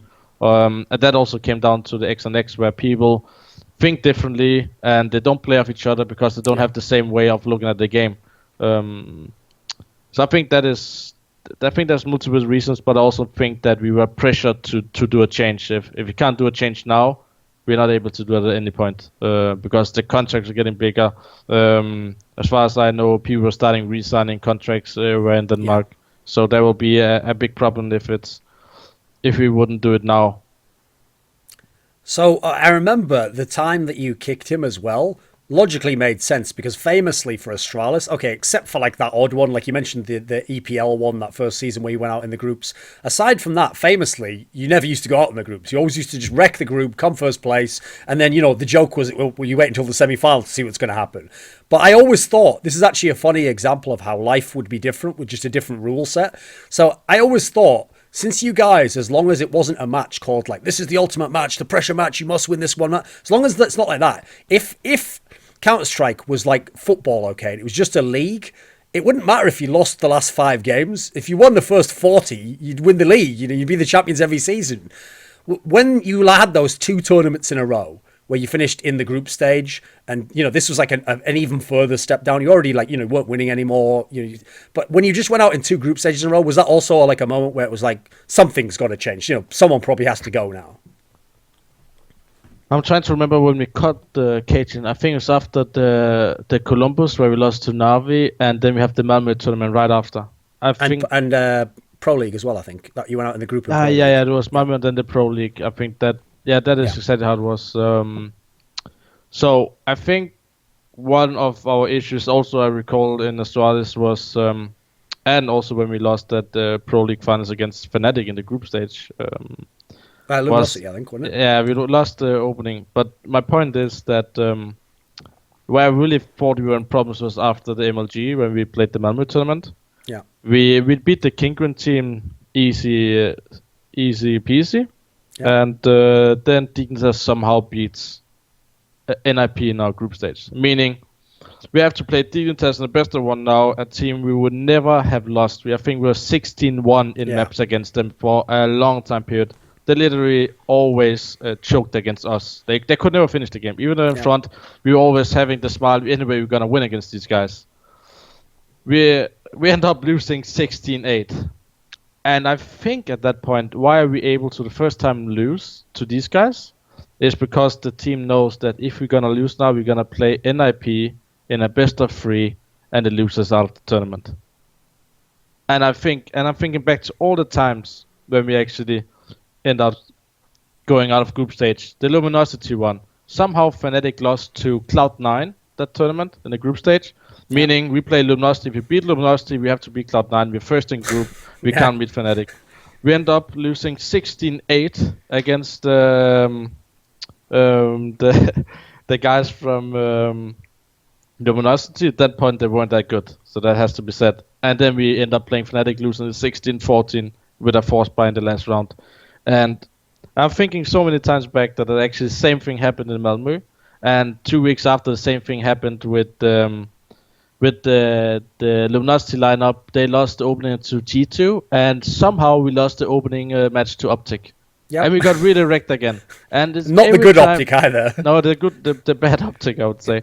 And again, I'm still in this situation. This can't be real. Now we have to play Luminosity in best of 3, and all of these best of 3 is where we are ending out. We are losing the third map, ridiculous way every time.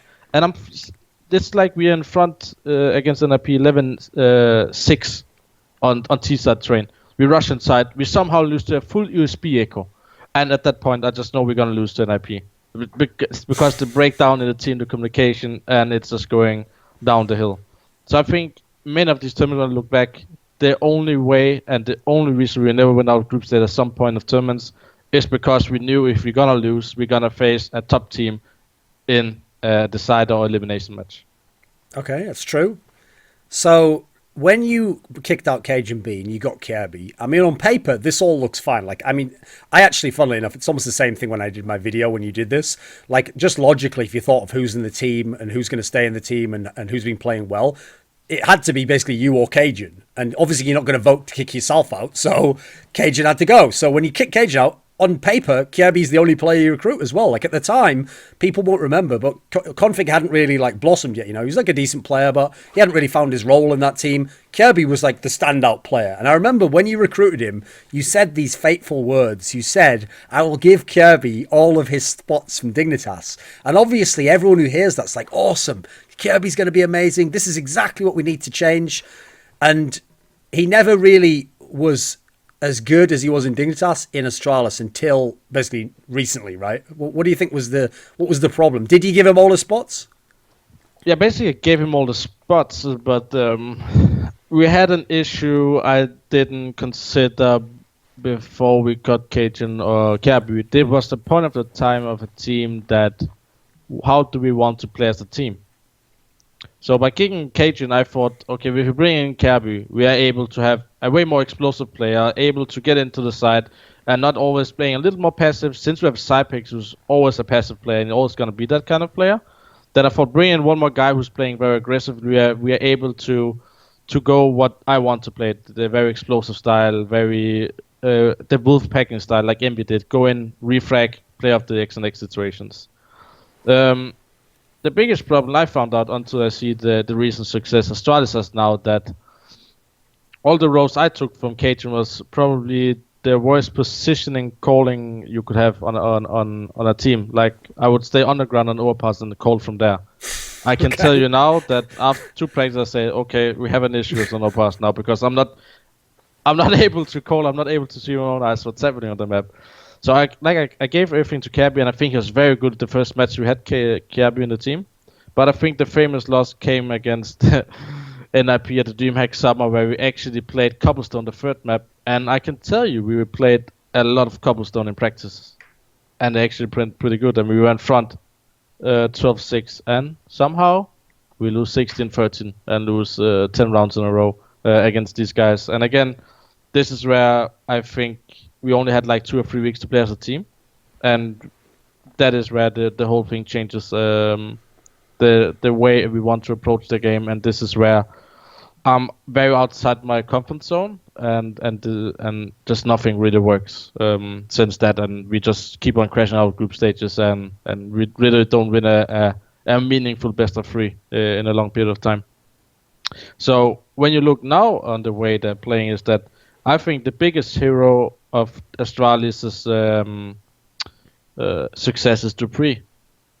Because if I would have told dupreeh 1 year ago, mate, you're gonna play underground on overpass, you're gonna play B on Mirage, you're gonna play all these, I will say, boring positions, where you're not able to take a lot of entry fragging role or be very aggressive taking map control. Because Kjaerbye literally took all dupreeh's spot now, and Kjaerbye is made the primary entry fragger in Astralis, which is working very good for them. He's able to call outside. He's a very good player when it comes to communication. And dupreeh is actually just focus on his aim, walk in, walk peek, and just going for the duels. And I think that is the biggest hero. And I have to give the credit to Sonic for that, because I knew he wanted to put dupreeh into a specific role where he think dupreeh would excel more as a player. And I think he found the perfect solution for Astralis with dupreeh in that role.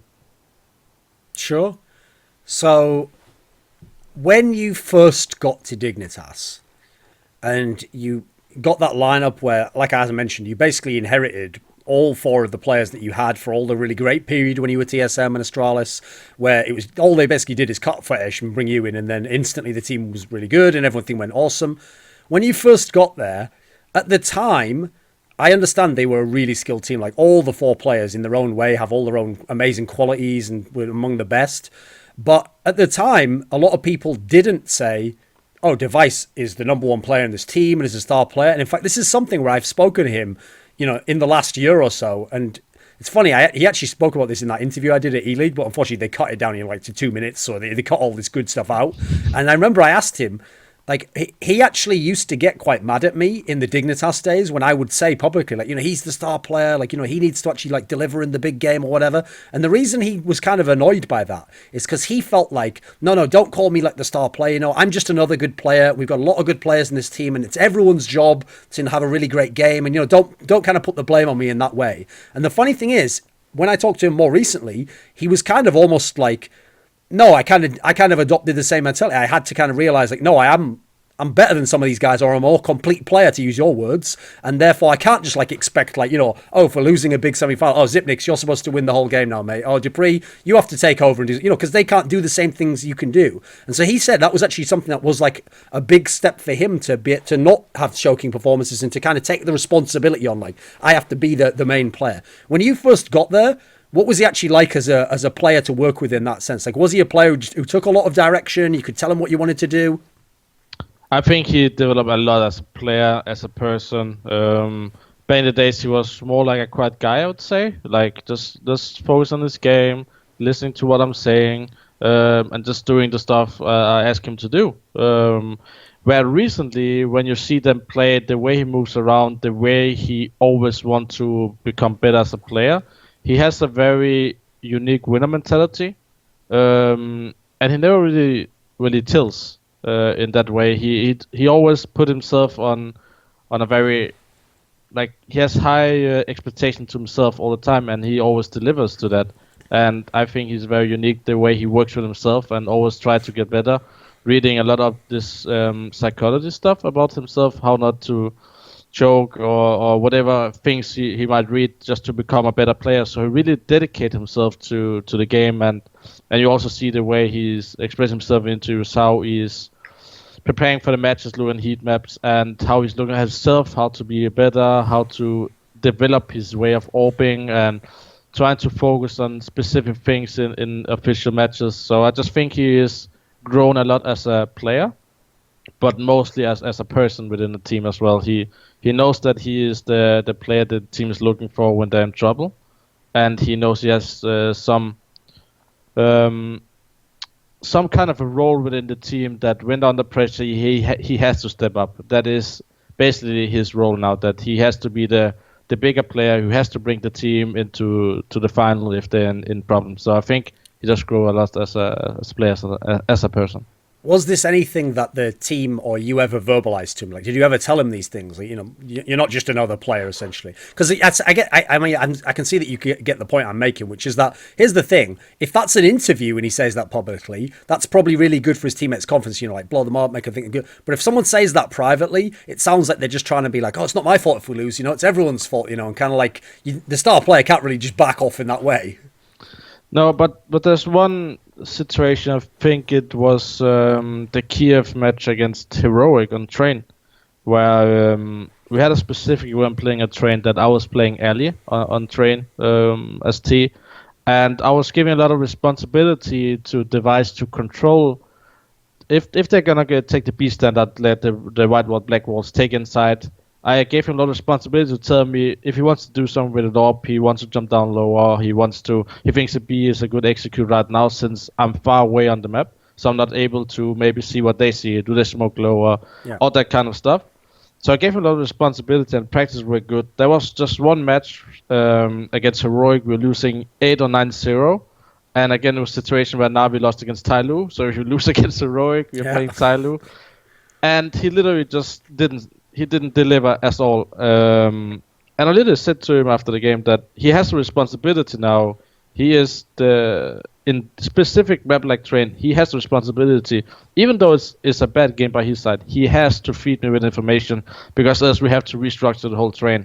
So that was one of the times I said to him that he needs to step up and be more than just a player on the team, and maybe even he took it to him, or maybe he didn't realize, or maybe didn't really care. But I think that's one of the point I said to him. He needs to step it up for the greater good of the team and not only himself.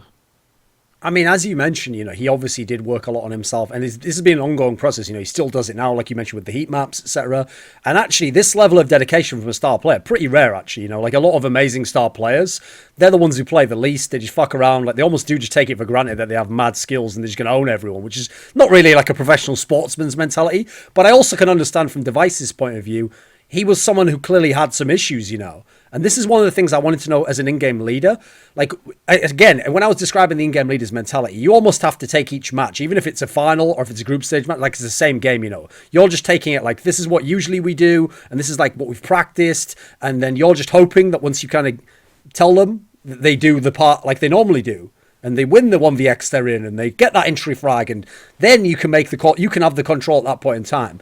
Is it tricky to have someone like Device where, at least in the early portion when you were TSM, like he could be the best player in the world, but I've also never seen someone as good as him have games where they just do like 10 kills, and it's not that they like lost every entry frag, they just almost like, it's almost like they give up in a way. They kind of like just turtle up a bit, and they just, you're kind of thinking like, where is my star player? Is that tough to figure out what to do with there? I think when we actually won the first tournament, we tried a situation, or when we actually won this tournament, we tried to start T-side on all maps, even though that wouldn't make sense. So one of my theories was, if you start out a match, you're a little nervous because the first round you're maybe always getting a little pumped. Yeah. If somebody is very vocal and in-game leader talking a lot, making sure that, so let's say the communication of the team is when the game starts, they're nervous, so it's 80% what they normally talk. Because people are getting nervous, people are not able to speak, people are not taking initiative because they're scared to do a mistake in the beginning of the match. So I thought like being an in-game leader as a T and take care and make sure that everybody is doing the stuff I'm telling them to do just to be the robots, that maybe if you have a good T-side, good strong T-side and come over to C side, it is way easier to play without initiative as C side. Just hold the angle, make sure you can just win your duel, and we just need that few rounds.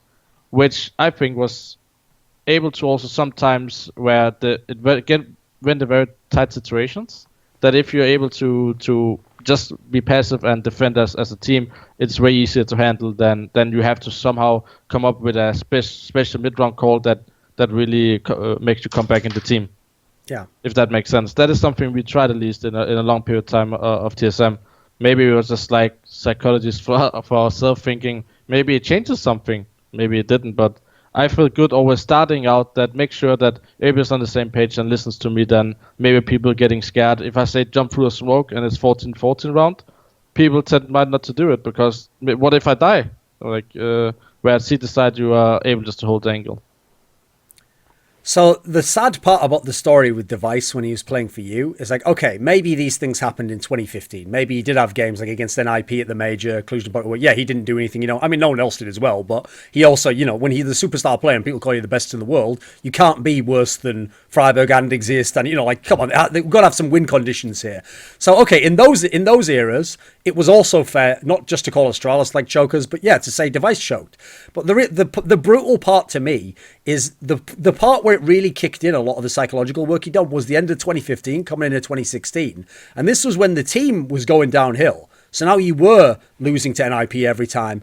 But Device as a player, I mean, people have seen, I noticed when Astralis got really good, everyone remembered this fact recently, which is that it didn't matter whether Astralis won a tournament when they had Glaive or whether they lost a tournament when they had you at the beginning of the year.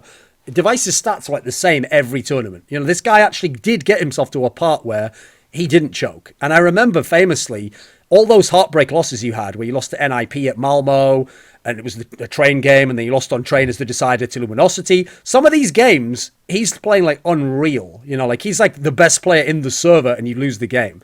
So, I mean, he did, at least at this point in time, get over all that. So what was that like in the team as much as you did have the superstar player, but the team doesn't win for some reason? Yeah, I think it was more the team and the disbelief that we actually could do it, and in the end we had a lot of issues than Device choking, because Device played really good in 2016 and you can't really take that from him, where you could say in 2015 he had his issues, but I still think he did pretty good in 2016. The big question mark was where were me, Dupree, Cypex, especially Dupree. If you would see Dupree and Device going off one match together, I would probably say that's 99% time that they're gonna win. Back then when he was the interfragger, it's the same thing. If Kjaerbye goes up together with Device, you have the win conditions for a team. When your interfragger is doing your work and the AWPer, who is also able to clutch, is doing the work, then you have the win conditions to win every team in the world if you have a good combo. So I think it just comes down to that the team not able to live up to expectations, and we're not able to build around and finish up the job that Device is getting. But then again, stats is always a hard way of describe how good is a player, how big impact did Device have in our losses. Yeah, you can say he was close to win a lot of rounds, but how many rounds did we win where Dupree had 2 or 3 kills? So I think there's a lot of stats you have to look at, but one thing is sure, that Device is always going to deliver frags on the board for you. Yeah. Okay. I'll actually ask you a question, which is similar to one I asked NBK. So, since NBK famously doesn't like existence anymore, and whatever they had, they just don't think the same way, and they're never going to play together again. I let him essentially have a free shot. I said, "Do I overrate existence?" And he explained why I do, and I have a very naive opinion of him and stuff. So, okay, do you think I overrate Device? Because obviously he has had times where people thought, like you're describing here, maybe the stats are good, but is he having the impact on the round? And actually, I'll just give you an insight. I won't say who, but I've had a number of star players from other teams where they used to kind of be Device haters. Like they secretly were like, oh, I love playing Device. What are you talking about? Like, we know he's going to do badly, or you know what, he's not even the best player in the team. cajunb's better than him, whatever. Do I overrate Device, do you think? Do I think he's better than he actually is? So I have to ask you a question. Who is, for you, the better player? Is it Snacks or Device? At the moment? Let's just say over the past of all time. No, not all time. Let's say past year. Past year, 2016 plus now. I would say overall, I would pick Device. Okay. So my question is now that how do you rate a player like Device compared to Snacks, where I think Snacks is one of the most impactful players? Sure, absolutely agree. Yeah. So I could see a scenario where Device is not top fragging on the team or not playing very well, not up to the standards, but having the 10-15 frags, but the team is still able to win. Where if I see Snacks have a bad game, I see the whole VP team not able to deliver at all. And this is where I think you have to take into consideration how impactful is a player in certain specific positions. Like when you look at Snacks, he's doing everything for his team. I think he's doing some of the calling as well. He will help in the calling, supporting, doing crazy stuff through the smokes, clutching. He's really just doing everything. For me, that is one way of categorizing how good is the player. So for me, he's the best player in the world for this year. If you look at Coldzera, I think you look at a guy like Device as Coldzera. I don't think Coldzera could take over the whole server alone without the backup of the way Ferb is playing as a player. So I think if you have Device, you need to have the guy you have in Kjaerbye now and cbblestone to finish the job. Now you have a good combo. Now Device only needs 20 frags, 25 frags. But I don't think that... Let me phrase it this way. If cbblestone have 30 frags, or Device has 30 frags, the 30 frags from cbblestone will be more winning rounds for you. Sure. So I mean, so it's the like way, the Snacks example. If Snacks has 30 frags, how they gonna, that's like 3 1v1s and an ace or whatever. Whereas, Device could have had his 30 frags. We could have had 1 frag every round. Now, listen, 1 frag every round's good. That gives you a chance to win the round, but someone's got to complete the round. So I wouldn't say you're all-rating Device, but you have to put into a category of how would he be without his teammates, or how would he be set up in another team, stuff like that. And it's always so hard because stats are just black and white. You never really know how he's helping his teammates. Is he calling? How is he helping Glaive at the moment? And I've been playing with Device, and he is a complete player. He is good. But making him the best player in the world, he might be, but I still think there's more impactful players in other teams from the outside perspective. So in theory, you're not all rating the Device, but you have to take into consideration other players to be the best player in the world as well, if not more impactful. I'd rather want to use the impactful than the best player in the world. Yeah. Okay. So when they kicked you out of the team, since you've been in the team for quite a while at this point in time, also you're a team that hadn't made many changes. It's like the second roster move they'd made during the era you were around. I described before the personalities of some of the people in the team. Not very confrontational. They're not really the sort of person who's probably just going to say, oh, by the way, I'm going to cut you from the team now. Like, did you feel like they did it the right way? So there was this kind of a conflict. It was after the New York tournament. We had made a system in, we're getting a kind of a heads up that you're not doing good enough. It could be as a player, it could be as a leader or stuff like that. So we have tried 2 months this structure style. I've been outside my comfort zone. I'm really trying to, not in practice, to be very creative and just trying to train this structure way of playing. Like basically they're maybe doing it now the right way, but I couldn't really fit into the way they wanted to call. So in the end I got a heads up in New York for not able to playing good enough individually, and I took that pretty personal because I think I did good for the last 3-4 terms I played in Astralis individually, if you look stats-wise, because that is where you measure how you play as an individual. But I got the heads up because we were not delivering results for the goals we have set. And then I just said to Sonic, I think since I'm getting a heads up here and I'm maybe on the way out of the team, I really want to try to call the way I want as an in-game leader. I want you to try to trust me that I develop a better way for my... So if you look how I called in 2015, 2016, I would say I changed as a caller a lot. And I will try to mix that to fit the current meta, which I thought was the right thing. And I said literally just, I really want things to be done my way now. Give me a chance to try to improve as an in-game leader and the way I want to mix things up with structure, explosive, and a little loose style maybe. The team said no, and we famously went to Kiev, where that was a pretty bad, let's call it, environment between the players. I wasn't really I didn't really know if I wanted to quit or to stop or not playing with the guys. But we played Kiev together, and then it just went basically to shit. We lost to Godson, didn't even qualify for the WESG tournament in China with the 800k tournament or whatever it was. And then I got benched, and I actually knew that after Kiev that I was probably not in the team anymore because of the way I set up, that I really want to try to call the new way I wanted to call as an in-game leader and not try to live after the team's way of calling. So in that sense, okay, no one wants to leave a team like Astralis because on paper, Astralis is a team where even that lineup still, as you've seen by Glaive just coming in, that's like having a Ferrari that's got something wrong with the engine. It's like if you fix the engine, you still got a Ferrari, you know. You don't want to have like a perfectly working Ford Fiesta, you know. Like no one wants to downgrade in that sense because who knows what happens if you go to another team. But was there a degree to which it was almost good that you left? Like at least I'm going to get the chance to do things my way if I go to another team. That is why I got benched, because I said if I'm not able to do my way, I'm not sure I'm the right guy for you guys, and you should probably find another guy after Kiev. That's what I said to them. Because if I'm not able to go happy to bed, if I'm annoyed every evening I'm playing, in the end I won't be the same motivation guy. And I remember the last 1-2 months in Astralis, I didn't make tactics. I didn't have ideas how to play because I couldn't develop the way within the way they wanted to call or have me to call. I felt very uncomfortable, very unsafe, and very unhappy as a player.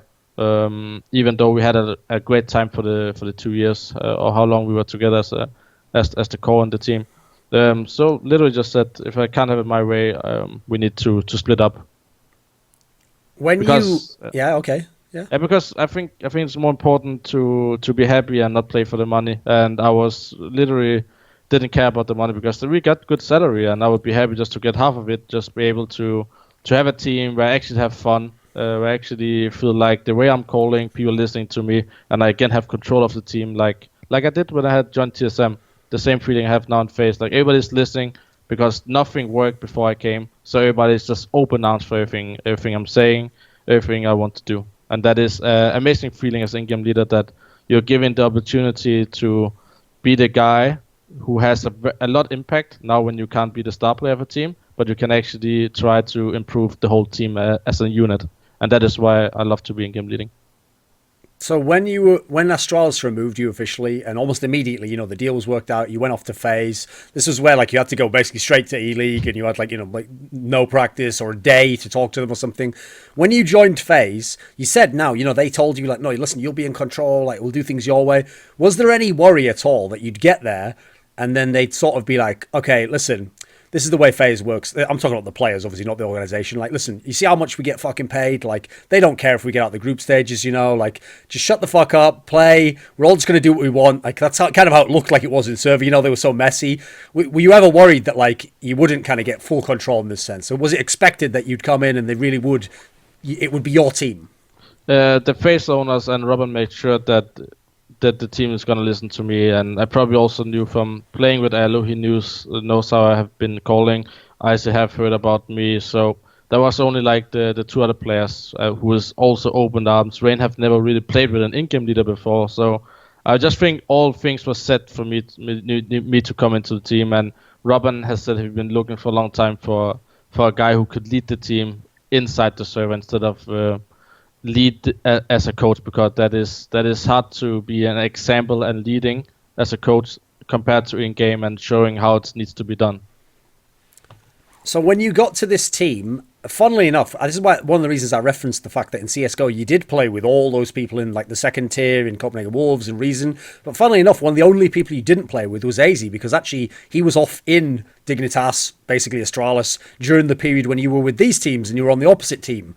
So interestingly enough, aizy is a guy you hadn't actually had in any of your teams. When you came in, he was a player I just thought of he was like lost, you know. He used to be so good in Dignitas. He really looked like he should be an Astralis level player, you know. And then in FaZe, it just it was like random, you know. You roll a dice, he has a good game, then he has just a bunch of bad games. Obviously, as someone you hadn't played with before, what was your perception of him? What did you think? Like, how am I going to use this guy? I used him pretty aggressively. I'm just being... as Mirage is the best example for me, I think Aizy was a monster in Dignitas and Connector. So that's the first spot I just instant gave him. And then I wanted to take a lot of map control together with Aizy, that we do stuff together, able to set him up to take some map control. So he involved in the play, and he has a guy who's actually controlling him. Since I had the idea of how he was good in Dignitas was because he played within a structured team, a metal system. When he got into FaZe, he was completely lost. He came into a loose dive with no in-game leading, and suddenly he's just disappearing. maybe he's the guy who needs to be told to do some specific stuff for him able to shine and just focus on his game instead of thinking where we gonna go, guys, instead of just waiting for a person actually to say it, because that is maybe one of the issues they had in FaZe was after 40 seconds of the map, where we going, guys? Who's gonna say where we go? So everybody's thinking where should we go, and there's discussion instead of just one guy telling you what to do and you just listen like a machine. I would say just do whatever you're told. And I think that is why aizy was pretty good. I think he liked the way he was used as a player and actually playing with in-game leader again for a long time he didn't play with. So the other player I really want to talk about in FaZe at that era is the player that you ended up replacing and choosing not to go. This is jkaem, because if aizy was lost, then jkaem was in the desert and no one ever heard from him again. You know, like this is a player where he could be amazing, but not very often in FaZe. It felt like. What was wrong with him? That is where I think that I'm always gonna take the roles that people don't want or the spots that they want to take, but you need a second guy as well.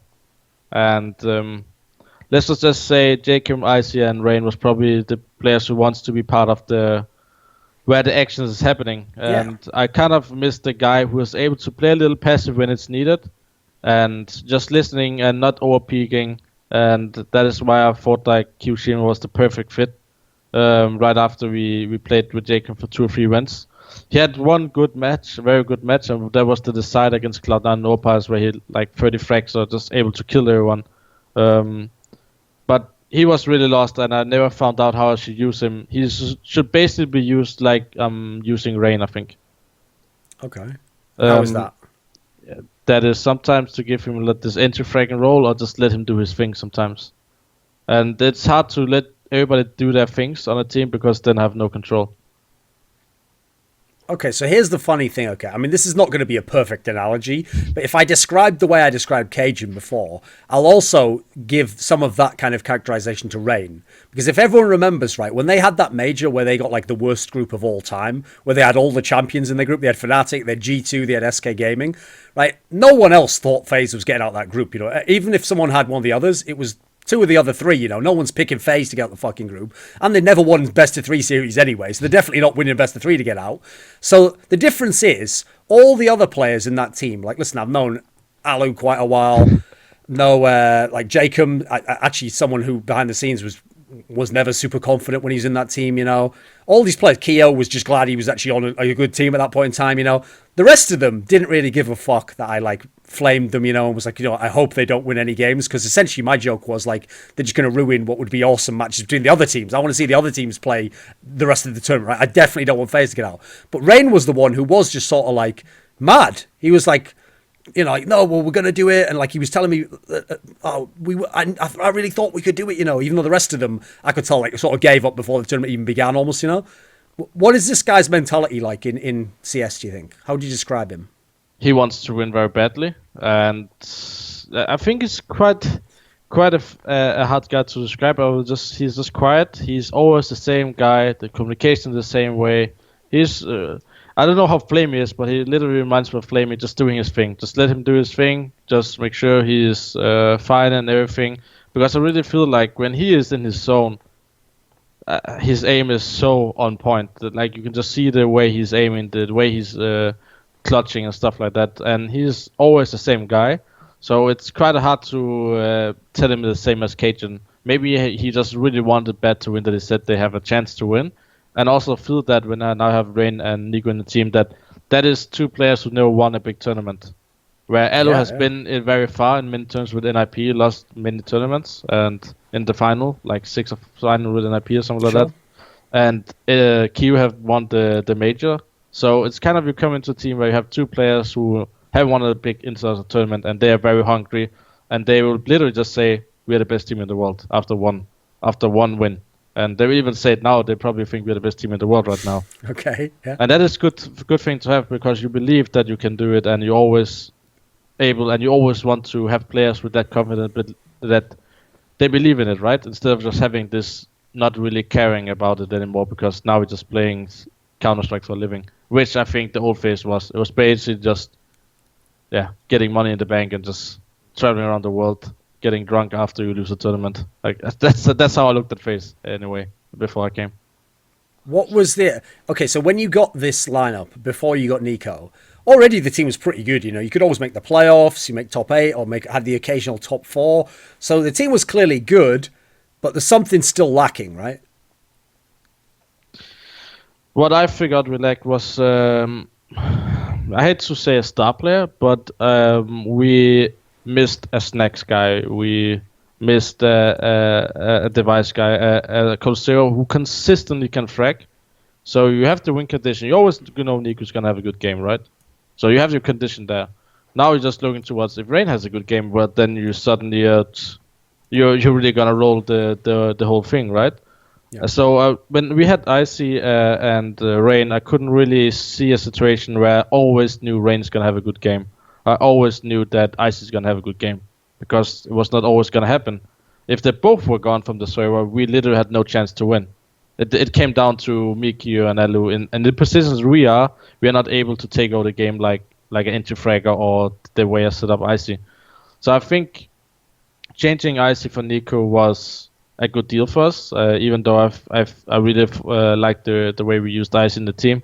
But we get a player who is able to take over the game his own way. He can call, he can mid-run call, he can take the AWP. He literally can just say, we need to do this, or I'm just going up to kill this guy now because it's easy.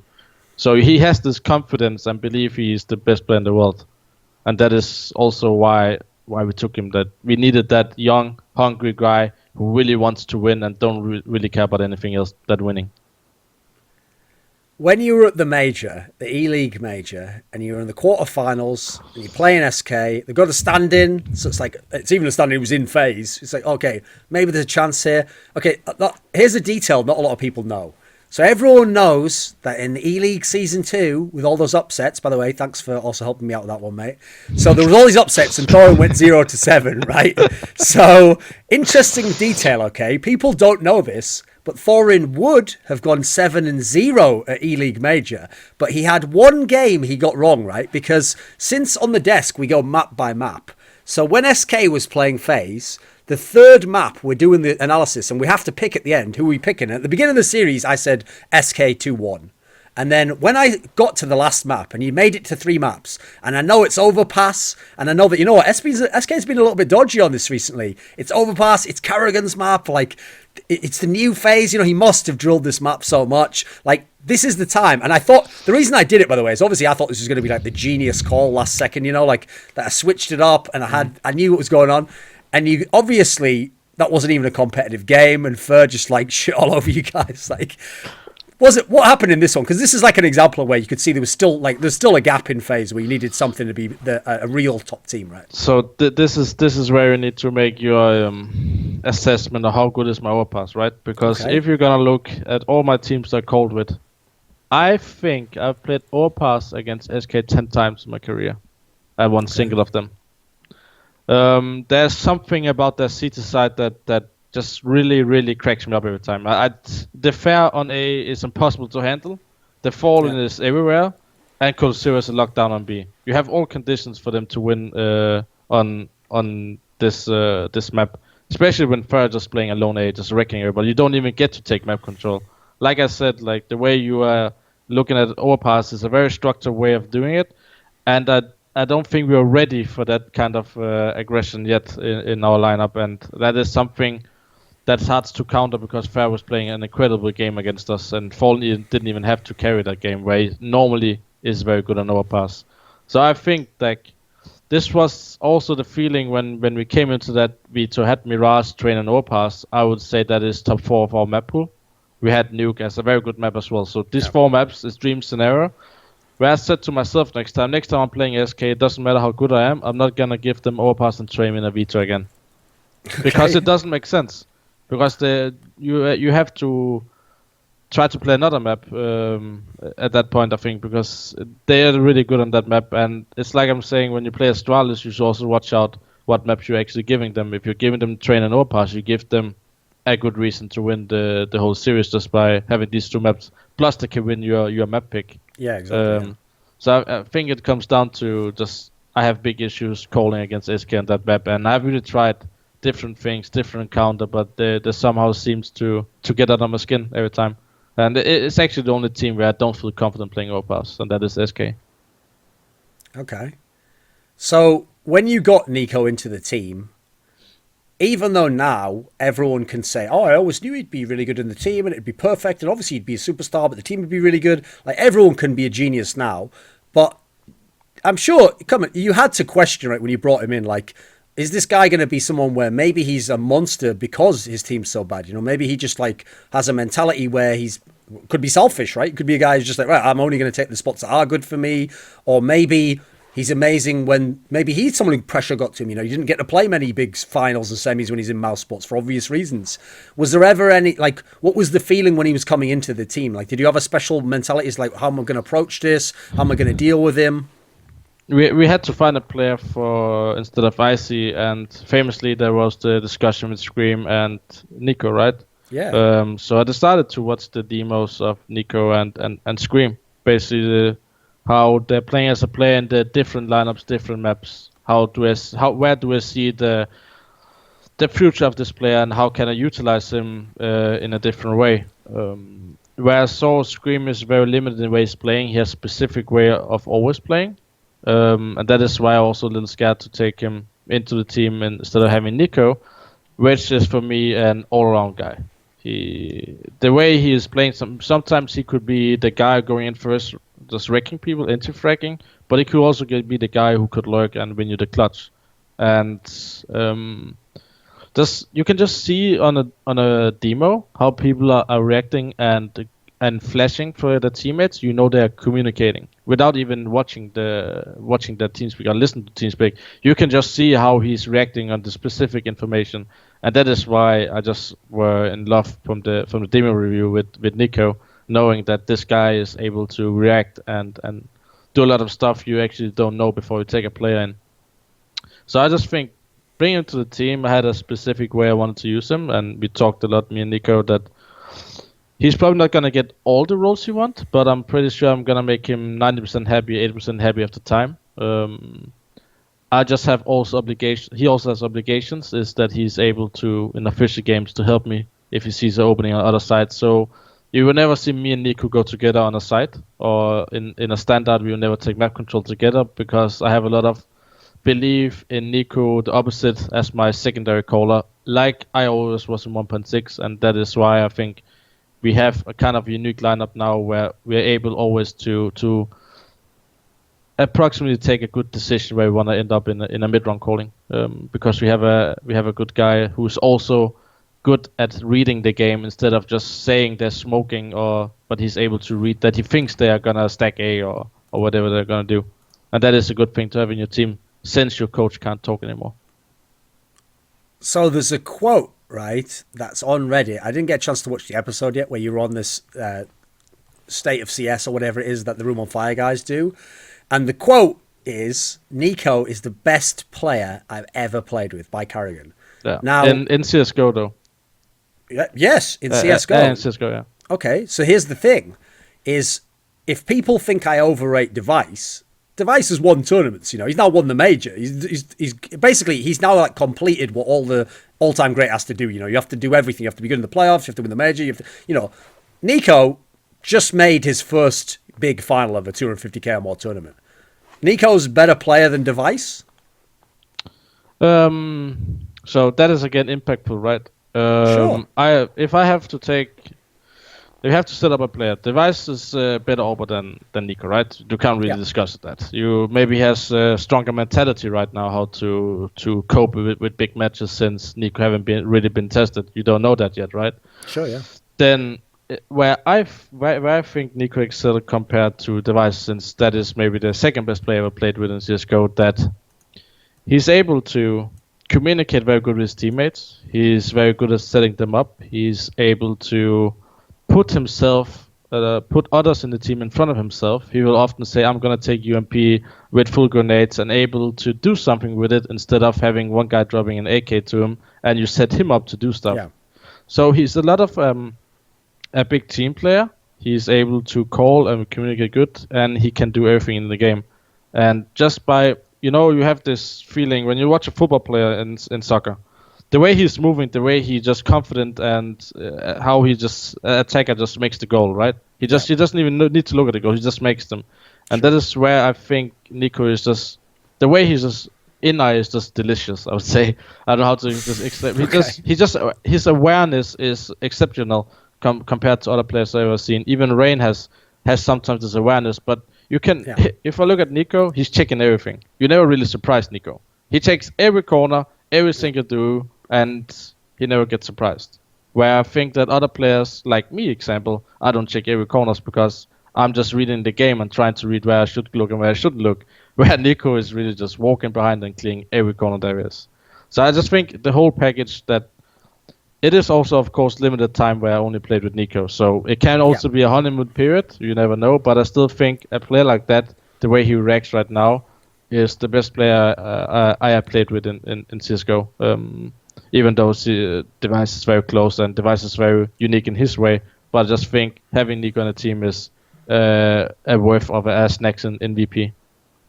Okay, so one area in a team like FaZe, I used to actually make the same case for when NiKo was in mouz, is that I will always give the players in these teams a little bit of kind of like a get out of jail free card, like a little bit of leeway, in as much as, like, it's already amazing to me that FaZe could make the final of a 250k tournament with, like, you know, some like European mixed team, essentially. Like, you know, even if you've played as a real team, there's a reason why I made this stat once that every single major winner had all 5 players from the same country. You know, there's obviously an inherent advantage to having the same culture, same language, potentially maybe you've played your whole careers, a couple of the players together.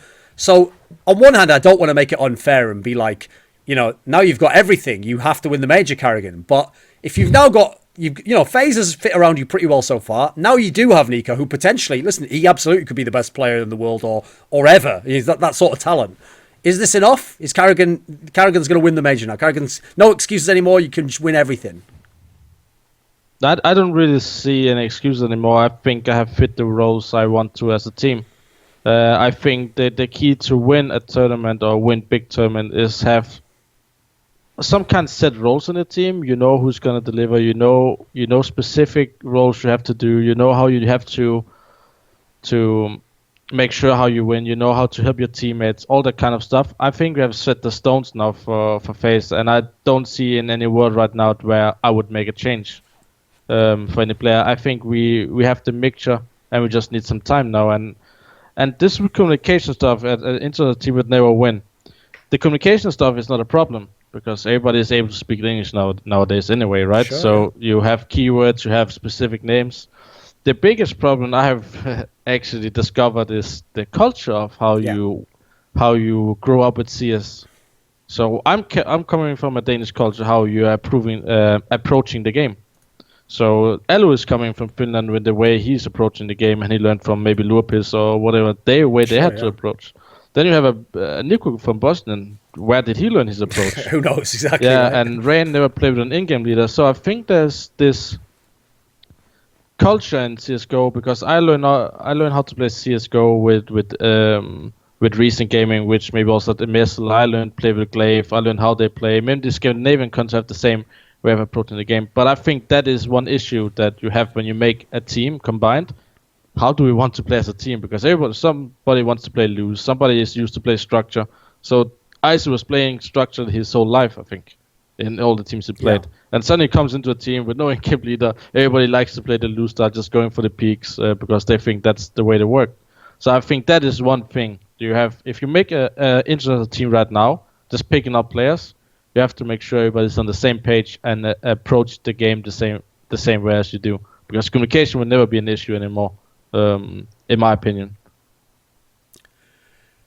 When Astralis won the major, even though, listen, I'm sure on some level you absolutely were happy to see like your ex-teammates win, and you know, like all the, obviously you know better than anyone, all the terrible times they had when they lost, and when people actually, like I said, other players, whether they publicly said it or not, were sort of like, oh, fuck, like Astralis, like we love playing those guys, like I hope we get them in the semi-finals, you know, then maybe they'll choke and Device will be terrible.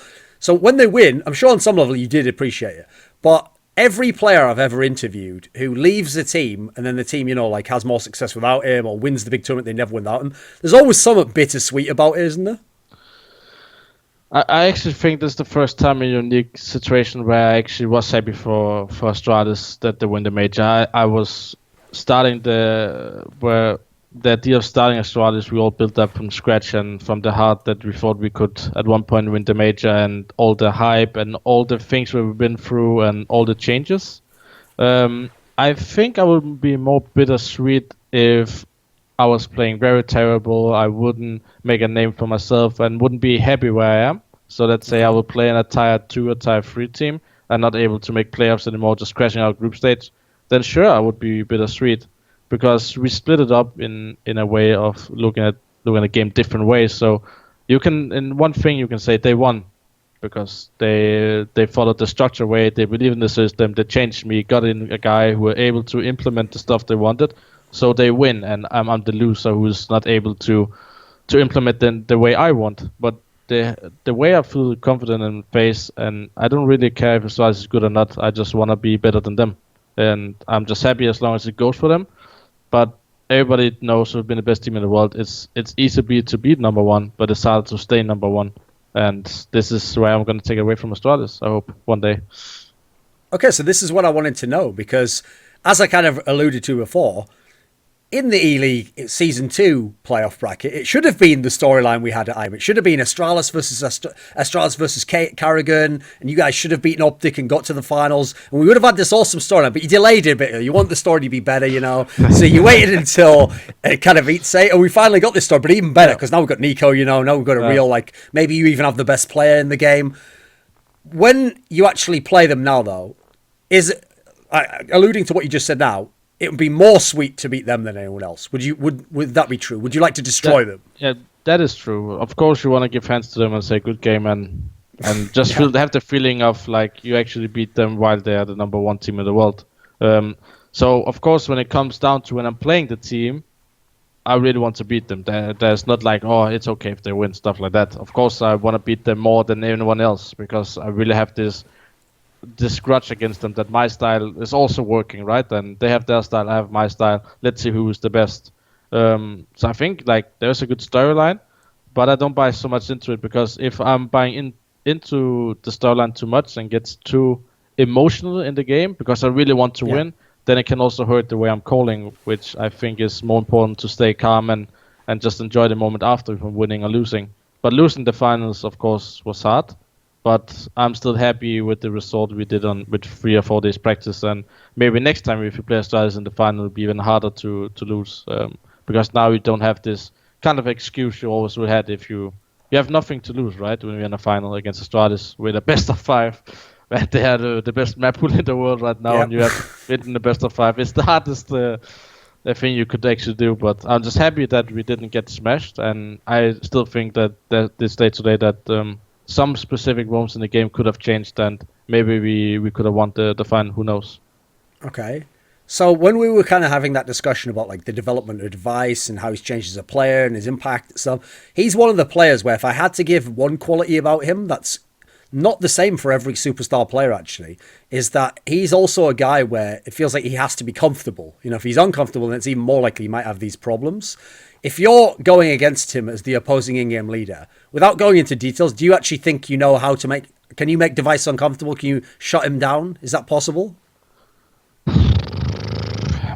I don't know if it takes into account how you play. So let's say by playing with the guys for a long time, I know for a fact that I didn't want to play those 2 against them, because I still think Cypex is playing that rotation as CT, one of the best in the world, the way he's playing the map. So I don't know if they are maybe scared to play Mirage against me or our team, because they decided to ban Mirage in the final, where I still think that Mirage is... They're pretty good, I would say pretty good at Mirage, and Cass is the only map they lost the whole tournament. So I still think maybe there was something in their mind that's saying maybe we shouldn't play Mirage against karrigan because he's very comfortable on that map in the way he's calling. Who knows? Or they maybe just feel like they're not that comfortable on the map. I have no idea. So I don't know if there's one way to shut him down, but I know what peaks he likes to do. But wouldn't everybody know the peaks Device do if they look the demo anyway? So I don't think it goes too much into their mind when they're playing me. At least it doesn't for me. Of course, I'm gonna say sometimes watch out. Device is peeking here, maybe if I have a feeling he does it now. since we know each other for a long time, what he might go for. But it's a completely new team, and I still think a lot of things has changed within the team and the way they play. So the only thing that seems to have carried over from karrigan era to the Glaive era of Astralis is, even though I know Glaive likes cobblestone and they played it a bit early, and he keeps telling me every summer, oh, I'm definitely practicing, you know, you're going to see it in this tournament. Like, at that point, he's overhyped that, right? You never get to fucking see it. So the difference is, in this final, if Astralis really didn't play it, you could have kind of like played a mind game with them, like, well, we're not going to ban cobblestone. Maybe you have to ban, you know, it could have gone like either way and this way. But why does karrigan still ban cobblestone? Why is it? Why do you? Is there something? What don't you vibe with about cobblestone? Because in theory, the cobblestone thing was the other players, wasn't it? It's hard to say, right? So my theory why I wouldn't play cobblestone and still don't think it's worth it is in such a. When I look at what map you need to improve as a team, you look, okay, you look at a map, you say, where can we be the best team in the world without putting too much effort into it? Sure. So you look at VP, you look at Na'Vi, you look at SK, and in every case, you're going to have a veto in 3 months, in 6 months. If you're going to let cobblestone be in, they're going to pick it any day, and you have to deliver that day. And you have to simply just win, or people keep on pushing that.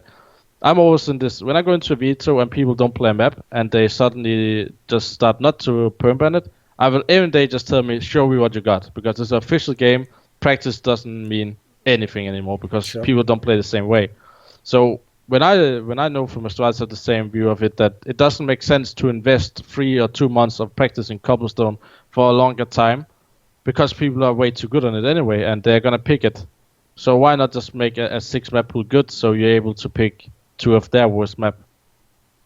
So this is where it's gonna get funny against us and Astralis, because Astralis is the only team who wants to play cobblestone against let us pick cobblestone, let cobblestone get through, because they know we're not gonna play it. But maybe one day we're gonna punish that without them knowing it. Who knows? Because still, I think just having it like they did, they practice a little, just to have it. If there's one day something is going wrong, they're able to ban it and they have a secondary map. But they would in no world let Na'Vi or VP have cobblestone. They have too good map pool for that.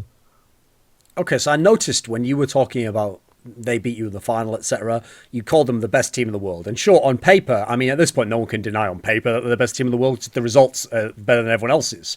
But I know that there's a sentiment, I kind of described this before, among those other pros who maybe they don't think Device is as good, or they think that, like, you know, they got lucky at the major or whatever. Some of the pros secretly think Virtus Pro is the best team, and they just think that they haven't had enough tournaments to show it, you know, or if they play Astralis every time, you know, they'll win most of the time. In 6 months, you think that Astralis can still be number one? I would say no. I think the scene is too competitive.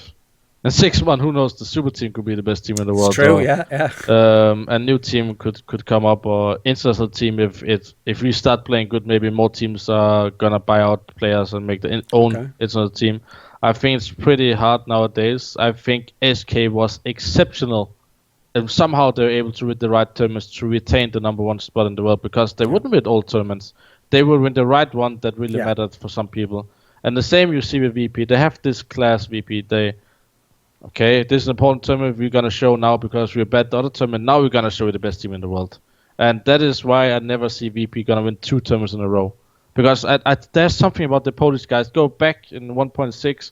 They will always come into tournament favorites because they were just wrecking everyone the 2 weeks before. And they're just completely cold. I always call them the hot and cold Poles. Either you're going to get them in the first match, you're going to feel if it's the plow, or if it's just a small car driving. Because that is literally sometimes with VP. You don't know which VP you get, and that is so frightening when you play them.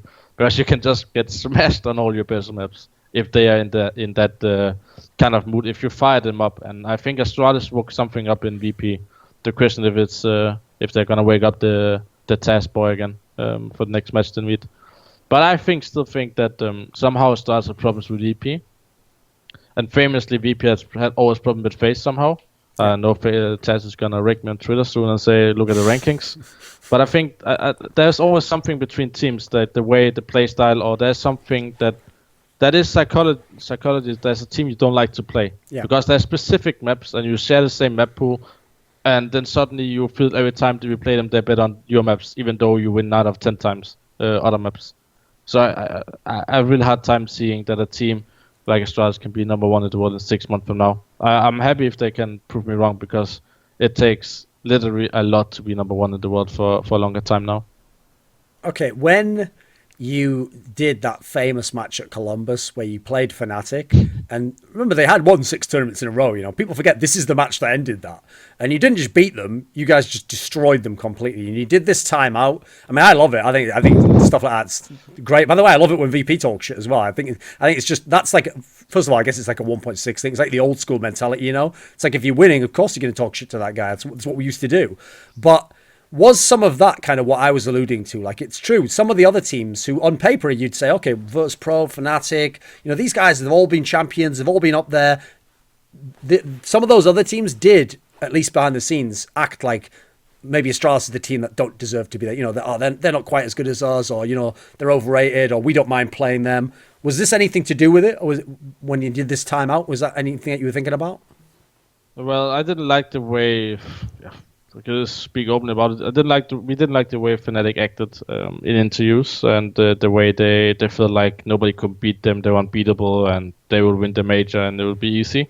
When me and Sonic heard some interview line in the room, and we just heard that they always had easy games against us in Astralis, and I'm just thinking here, well, you shouldn't go back in 2015 to see that easy games, it was very easy for us all the time, but we didn't really just smack in the face, say, it's always going to be an easy win against the FNATIC guys. We always respect saying, somehow we have a good match against them and we feel comfortable playing them. But we just really felt like this was a place to send a signal, especially the fashion we did it. I think we won 15-2 on cash on a map we rarely play. It was their map pick, and somehow Sonic said it's timeout time, and I'm the guy famously calling the vote, and famously the guy who's getting the blame, and famously the guy who's getting not so kind words by the FNATIC players behind the scenes and unfollow me, unfriend me, and stuff like that. So, but I mean, I think it's part of the game, and I've actually talked out a bit with Flush about it, that I still think that it was kind of harsh way they also did themselves when they played Gambit at the Cologne. They said it wasn't even a match, but if they can't take the things back, like if they do stuff, they're like sitting on our corpse instead of defusing the bomb, it's not gonna trigger us. But why does the timeout suddenly trigger you? Because you have 30 seconds or 2 minutes to think about what you said in the interview. That is literally what I said in the thing. That so I there's nothing more about it actually than just giving them the time and just enjoying the moment we had and make maybe a famous a moment in Cisco history with the timeouts thing. Because one thing I liked about it as well is, from talking to you over the years, here's the difference, okay? If you remember, I mean, it's a slightly different scenario, but if you remember when JW did do that BM where he like wouldn't shake hands with Nip, like people to this day still go on about it, so he has to like keep apologizing. I've learned my lesson, I tried to change as a person, you know. And then FNATIC have to pretend now like they always knew that Master boost was on, you know, we shouldn't have done it and stuff. Like, of course you didn't think that in the moment, you know. Like, Karrigan's not going to ever apologize for this timeout. It was totally fine, right? And we're just going to go to the end of time with it. I mean, why should it take something back? I mean, it's still part of the game, and if people can't win and lose the same way they do to other players, then I think you don't deserve to do the stuff you do yourself. If people take a time against me, I'm probably gonna laugh now, because I still think it's okay, it's payback, I like it, somebody has the balls to do it and not scared of what people will say. So it just comes down to the way you approach your life. I think if you win and lose with the same mind, I think the word is great. If you bullshit people when you win and say it wasn't even a match, and people say the same to you and you get very angry, then you have a problem, I think. When Astralis won this major, and obviously they were it's funny, I just did this article recently, like best players to not win the major. I'm actually so glad that Astralis did, because otherwise it'd look like such a stupid article. It'd just be all Na'Vi and Astralis players, basically, because these are the guys who were always second. You know, it's like, it would look so rigged, and obviously had amazing teams. Now that they've won one, and you know, you're one of the only players, like you were on that list, basically, who hasn't won a big major. But here's the difference. If I have like NiKo on that list, he was never in position to win a major. He's even been in the playoffs of one. So to him, it's not a big deal that he hasn't won yet, and he's 19 years old. you've played a long time now, a long time in Counter-Strike. Now you've finally got a team again where maybe it's possible. Is there something where, like, do you have to win the major before you retire? Is it like, are you going to do the existence thing of like, I won't retire until I win a major, and you'll be in like the minor in 7 years, still trying to go? Is it killing you to not have won one? At some point you want to wish you win a major. I think it's like for football player winning Champions League. It is so hard because people will only remember the guys who won the Super Bowl, the Champions League final, and people never remember the guy who was very close every time because he didn't really get to win, right? So of course you want to build a legacy as a player, but firstly I want to say, like, I'm just happy to have this career and be able to do what I love. And if I'm one day gonna lift the trophy, of course I'm gonna be super excited about it and never forget that moment. But also want to say that it's not only about the major. You can also win all other tournaments, but not with the major, and still have a good legacy for yourself and proven that you were a player that were a good caller, but never really had everything lining up the stars, like you can say for Astralis, that the storyline was perfect. Astralis was in a perfect situation. All other teams was kind of breaking up. The only big contender that tournament was Navi and VP, right? Yeah. There was no SK, there was no maybe FNATIC, there was no really FaZe clan. Optic was gone as well, right? So I still think that you have to be lucky to win a major, because you can go for many years and not win one. And if you win two, you are born with a gold spoon in your ass, I think, like SKR. Because they literally won, they peaked at the major, they fell a little down, and then they peaked again at the major. That is just ridiculous that you're able to do that. And I don't think a team will win 2 majors in a row again. I think it is so hard to beat those odds. Okay. So there was a comment you made actually when they did the promos for the ELEAGUE major, and I know on those promos, they do ask people like 50 questions until they get a good line essentially, and so it's not like that's what the player was literally thinking on the bus there. They do keep asking. That's just the way the production works, But your line was what you just said now. You just said it's about creating a legacy, and this is actually a good storyline, I thought, when you said it, because the difference is, if you won the major now, the story wouldn't be like it was with Astralis. Like, they were the guys that were always good enough and they were so close and they didn't win. If anything, I think if you won the major with FaZe, it would actually impress people more than if you'd won it with Astralis, because they'd be like, he won after he was kicked out and he had to go to an international team. I already gave you that stat there. No international team, like mixed team, ever won the major. If anything, people would give you more credit as an in-game leader than you probably if you were in a team with Device and Zipnix. Do you agree? That's also one of the reasons why I'm very motivated, and I actually think I'm a better caller now than I was in Astralis, that I really have the tools now. I have everything set for personally. I have very, very high motivation personally for myself right now to win the major, or just prove people wrong that you can have an international team with different superstars as long as you have the right set of roles for every player. And just knowing that FaZe were not even making top 8s really since for a whole year since the joint phase, and coming in and instantly we get a top 4 or 2 top 4s in a row, Oakland and all that kind of stuff. I just think that is good motivation and just makes me strive, and that's what's gonna make me gonna play CS every day until I finally reach that level where I can say, okay, I was in different teams, I won with different lineups, so maybe I was good at it, maybe I wasn't. Because if you're only gonna in-game lead for one good team in your whole career, you actually don't know if just the players made you good. Yeah. If you change to another team and you're able to make a broken car drive again and suddenly be a supercar, then you must have some credit or some legacy in your name, that you actually play with different players in your whole career and able to make 2 lineups win, even though it's 2 completely different lineups and 2 different teams. Sure. So I gave, before I set up the story, you were one of the first teams to ever get good on overpass. You were one of the first people to figure the map out. In fact, when I look at all the Danish teams playing now, they're all doing the same shit you used to do with those attacks on B, where it's just where you put the Molotovs and the smokes and what time you hit the site on, They all do the same fast B attacks that karrigan did. So since you're not in the Danish teams at the moment, and you're the connoisseur of overpass, you know what a fine, aged overpass is like. The taste is, the aroma's perfect, It's like, it's the primo champagne, okay, the overpass. So at the moment, all 3 Danish teams are good on this map. Like Astralis, I mean, you see what they've done. Even VP can't beat them on this map. Heroic are upsetting teams that probably are better than them on this map. MSL's teams, they don't always win on it, but they're still good on it. You know, he still has his own attacks. What are the difference between the 3 Danish teams overpass, and who actually has the best overpass of the 3? Who, in your opinion? Good question. Like, didn't I think North just beat the Astralis 64 online on overpass, right, or something like that? I still think the way Astralis, or the way we decided to make map control back in the days, is the driving force behind Heroic and Astralis.